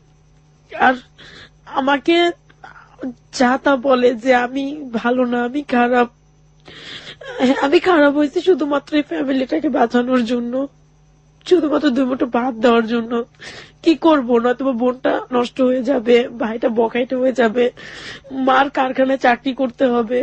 আমার এত কিছু হয়ে গেছে, আমার মাকে আমি কখনো বাইরে কাজ করতে দেইনি, আমার বোনকে আমি কখনো বলি নাই তুমি একটা টিউশনি করো, কিচ্ছু করে না ওরা, আমি চালাই।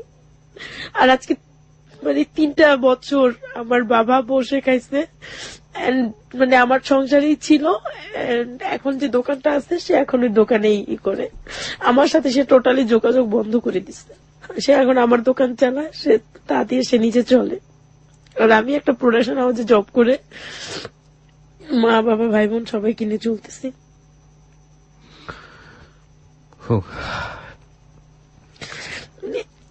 খুব কষ্ট পেয়েছি যখন সে আমাকে বলছে আমি খারাপ, সে যখন আমাকে মারধর করে বের করে দিছে, এই নিয়ে 3য়বার সে আমাকে ঘর থেকে বের করে দিছে। প্রথমবার দিয়েছে আমার হাজবেন্ড সহ, 2য়বার আমাকে দিয়েছে আমার ভুলের কারণ, সে বলে আমার ভুল, কিন্তু অন্য একটা মিথ্যে কারণে সে আমাকে 2য়বার ঘর থেকে বের করে দিছে। এই 3য়বার সে তার জীবন থেকে আমাকে বের করে দিল। তো আজকে আমার কিন্তু কিছুই নেই, সবকিছু তাদেরকে আমি বিসর্জন করে দিছি, সবকিছু তাদেরকে আমি দিয়ে দিছি, তারপর আজকে তারা আমাকে জায়গা দেয় না। আপনার বাবা তো আপনাকে বারবার বের করে দিয়েছে, তারপরও আপনি এত কষ্ট করে এবং এই রকম ভাবে নিজেকে, আমি ভাইয়া সারাদিন না খেয়ে থাকতাম, একটা টাকা আমি আউট খরচা করতাম না। আমি কোনোদিনও, এমনও দিন গেছে আমি শাহবাগ যদি গেছি কোনো কাজে, বা দেখা যাবে হাইটা কামরাঙ্গিচর গেছি, যেখানে 60-70 টাকা খরচা হবে, সে টাকাটা আমি রেখে দিছি, বাসায় গেলে আমার খরচা আছে সেজন্য, সেটা আমি রেখে দিছি। আমি সারাদিন রোদে, হ্যাঁ আমি খারাপ ছিলাম মাসখানেক, 3 মাস, 1 মাস, 1 দিন, 15 দিন এরকম খারাপ ছিলাম, কিন্তু আমি কখনো মানে প্রফেশনাল হয়ে যায়নি। কিন্তু যেটা প্রফেশনাল হবো, একের পর এক নোংরা কাজ করবো, আমি সেটা করিনি। আমি মাঝে মাঝে যখন খুব ঠেকছি, যখন দেখি যে না আমার ঘরে ভাত জোটে না, তখন গেছি। আর না তো আমি এই রোদে রোদে টিউশনি করে কষ্ট করে সবকিছু করে, আমাকে কেউ সাপোর্ট দেওয়ার ছিল না, আমাকে কেউ সাপোর্ট দেয়নি। আমার পুপু, আমার খালারা, আমার মামার আমাকে কেউ সাপোর্ট দেয়নি, আমার চাচুরা, এমনকি নিজের বাবা মাও আমাকে সাপোর্ট দেয়নি। কিন্তু আমার আজকে আমি স্বীকার করতে বাধ্য যে আমার এত কিছুর পরও আমার মা আমার সাথে আছে, আমার মা তার স্বামী ছেড়ে আমার সাথে আছে। আপনার মা ধরেন কিছুদিন পরে তার স্বামীর কাছে ফিরে গেল, কেউ আপনার সাথে নেই এবং এই মানুষগুলোর মুখে অন্ন জড়ছে না, আগের মতোই অবস্থা, তারপরেও কি আপনি তাদেরকে আমি দেখবেন? সারা জীবন তাদেরকে দেখবো। আমি যদি কারো জীবনেও যাই, কারো সংসারেও যাই, তারপরও আমি তাদেরকেই দেখবো। আমার সবকিছু ফেলে আমি আমার এই বোনটা, যতদিন আমার বোনটার বিয়ে না হচ্ছে, যতদিন আমার ভাইটার বড় না হচ্ছে, কাজের ব্যবস্থা না হচ্ছে, ততদিন আমার মা যতদিন বেঁচে আছে, আমি ততদিন তাদেরকে দেখবো। এই সমাজে ভালো লোকের মানুষের সংখ্যাও বেশি, কিন্তু তারা অনেক বেশি সাইলেন্স থাকে। আজকে আপনি হ্যালো 8920 এসে আপনার জীবনের যে কথাগুলো আপনি বললেন, এই কথাগুলোই তো অনেক সময় নেগেটিভ হয়ে যেতে পারে আপনার বোনের বিয়ের জন্য। আপনি এটা কখনো ভেবেছেন? নেগেটিভ হবে না, কারণ হচ্ছে কি যে আমার হতে পারে, কার ভাগ্যে ভাইয়া কি আছে আমি কিন্তু জানি না, কিন্তু তারপরও যদি কোনো ভালো মানুষ এই পৃথিবীতে থেকে থাকে, আমার বোনকে বিয়ে করবে। আমার বোনের এখন আমি বিয়ে দেব না। আরো সে এখন ম্যাট্রিক পরীক্ষা দিচ্ছে, সে আরো লেখাপড়া করবে। আমার স্বপ্ন আছে আমার বোনটাকে আমি লেখাপড়া করাবো। আমি জানি একদিন আমার পাশে কেউ থাকবে না, ভাই বোন সবাই আমার সাথে প্রতারণা করবে, কিন্তু কেউ বলুক না বলুক, এতটুকু তাদের মনে থাকবে যে আমার বোন একদিন আমাদেরকে লেখাপড়া করাইছে।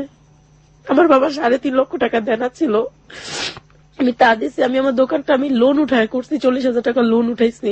আমার ফ্রেন্ড আমাকে 20,000 টাকা দিচ্ছে, তারপরে তো প্রতি সপ্তাহে খরচ দিচ্ছে, আমার বেতনের টাকা আছে। আমি সবকিছু মিলে আমি আমার দোকানটা দিচ্ছি। অনেক স্বপ্ন ছিল আমি দোকানটা বড় করবো, কিন্তু আমার বাবা আমাকে সেই স্বপ্নটা তো পূরণ করতে দেয়নি। সে আমাকে ডাইরেক্ট বলছে যে এই দোকান তার, আমার না।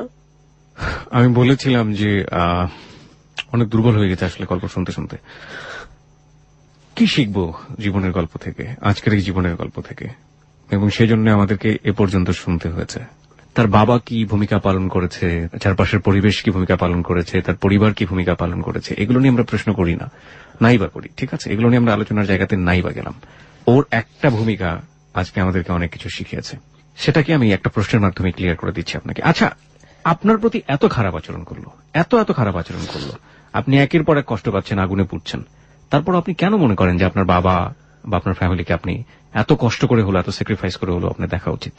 কারণ হচ্ছে যে আমার বাবা এখন আর জুয়া খেলে না। আমি যদি ওদেরকে না দেখি, আমার বাবা কি করবে আমি সেটা বলবো না, সে কি করতে পারে সেটাও আমি বলবো না। কিন্তু আমার মা হয়তোবা এই বয়সে সে হয়তোবা বিভিন্ন কারখানায় কাজ করতে নেমে যাবে। আমার বোনটা হয়তোবা টাকার জন্য আমার বোনটাকে চাপ দেওয়া হবে, আমার মতো আমাকে যেরকম আমার বাবা দিয়েছে যে তুমি এত বড় হয়েছো, তুমি কেন বেকার করে বসে খাও, তো হয়তোবা চাপ দেওয়া হবে। কিন্তু আমার বোনটা তখন দেখা যাবে কি কোনো পথ পাবে না, আমার মতো এরকম হয়ে যাবে। আমি চাই না আমার বোনটা হোক, আমি চাই না আমার ছোট ভাইটা টাকার জন্য সন্ত্রাসী হোক, আমার ছোট ভাইটা বখাটে রাস্তার ছেলে হোক, কেউ ওকে খারাপ ভাষায় বকা দেখ যে তুই বখাটে ছেলে, তুই খারাপ, বা আমার বোনটাকে বকা দেখতেও আমি কিচ্ছু চাই না। আমি চাই ওরা সবসময় সুখে থাকবে, সবসময় ভালো থাকবে। প্রিয় শ্রোতা, এই হচ্ছে লেসন, এই হচ্ছে লাবণ্যের জীবনের গল্প। রবীন্দ্রনাথের শেষের কবিতার লাবণ্য নয়, একেবারে এই সমাজের, প্রান্তিক সমাজের খেটে খাওয়া এবং সমাজ যাকে তার নামের যে অর্থ বা মাধুর্য, সেই মাধুর্যের মতো করে বড় করতে পারে না, সেই রকম একজন লাবণ্য, তার জীবনের গল্প। কোনো কমেন্টসই করতে চাই না, কারণ আপনারা যারা শুনছেন তারা প্রত্যেকেই নিজের জায়গাটা থেকে প্রচন্ড রকমের বিজ্ঞ। ওকে, আপনি তো শুনলেন শ্রোতারা বিভিন্ন রকমের কমেন্টস করছে, তো আপনার কি বলার আছে শ্রোতাদের উদ্দেশ্যে? আসলে যে আমি এত কিছুর মাঝেও আমার ফ্যামিলিটাকে টিকায় রাখছি শুধুমাত্র মা ভাই বোনদের মুখের দিকে তাকাইয়া। কিন্তু আমি চাই যে বাবা মা কখনো ফেলে দেওয়া যায় না, ভাই বোন কখনো ফেলে দেওয়া যায় না। আজকে যদি আমার মতো আরেকটা মেয়ে যদি ওদেরকে এরকম ফেলে নিজের সংসারের প্রতি টান হয় বা সংসারের কথা ভাবে, নিজের কথা ভাবে, তাহলে হয়তো বা আমার মতো আরেকটা মেয়ের জন্ম হবে। যে দেখা যায় ওরই ছোট বোন, আরেকটা মেয়ের ছোট বোন, সে আমার মতো এই লাইনে চলে আসছে ফ্যামিলিকে খাওয়ানোর জন্য। কিন্তু বা আমি যদি আজকে ফ্যামিলিকে রাইখা আমি যদি বিয়ে করতাম, আরেকটা বিয়ে করি, সংসার করি, কিন্তু বাবা মা তাদের মতো আছে, তখন কি হবে? আমার বোনকে এই চাপটা সৃষ্টি করা হবে, আমার বোন চলে যাবে বাইরে, ভাইটা দেখা যাবে লেখাপড়া এখন স্টপ হয়ে যাবে, ওর মতো করে বাঁচবে, কখনো গুন্ডা হতে পারে, সন্ত্রাস হতে পারে, রাস্তার টোকাই হতে পারে, বকাইটা হতে পারে। রাইট, শ্রোতাদেরকে কি বলার আছে আপনার? আমার শ্রোতাদেরকে এতটুকুই বলার আছে যে কেউ মানে হার মানবে না, অন্তত আর যাই কিছু হোক ফ্যামিলিটাকে যাতে কেউ ফেলে না দেয়। আর দুনিয়ার সব বাবাদের কি বলার আছে? কোন বাবা যাতে তাদের সন্তানকে এইভাবে তাদের জীবনটাকে নষ্ট করে না দেয় নিজের হাতে করে। কারণ ওদেরকে যদি এইভাবে নষ্ট করে দেওয়া হয়, এইভাবে ওদের সাথে প্রতারণা করা হয়, তাহলে আমার মতো আরো অনেক মেয়ে থাকবে, হয়তো আজকে আমি টিকে আছি, অন্য কোনো মেয়ে টিকে তাও থাকতে পারে, মাঝপথে চলে যেতে পারে, জীবনটা ঝরে যেতে পারে। তাই বাবাদেরকে এতটুকু বলার আছে যে তারা যাতে কোনোদিন মেয়েদেরকে এইভাবে চাপ সৃষ্টি না করে।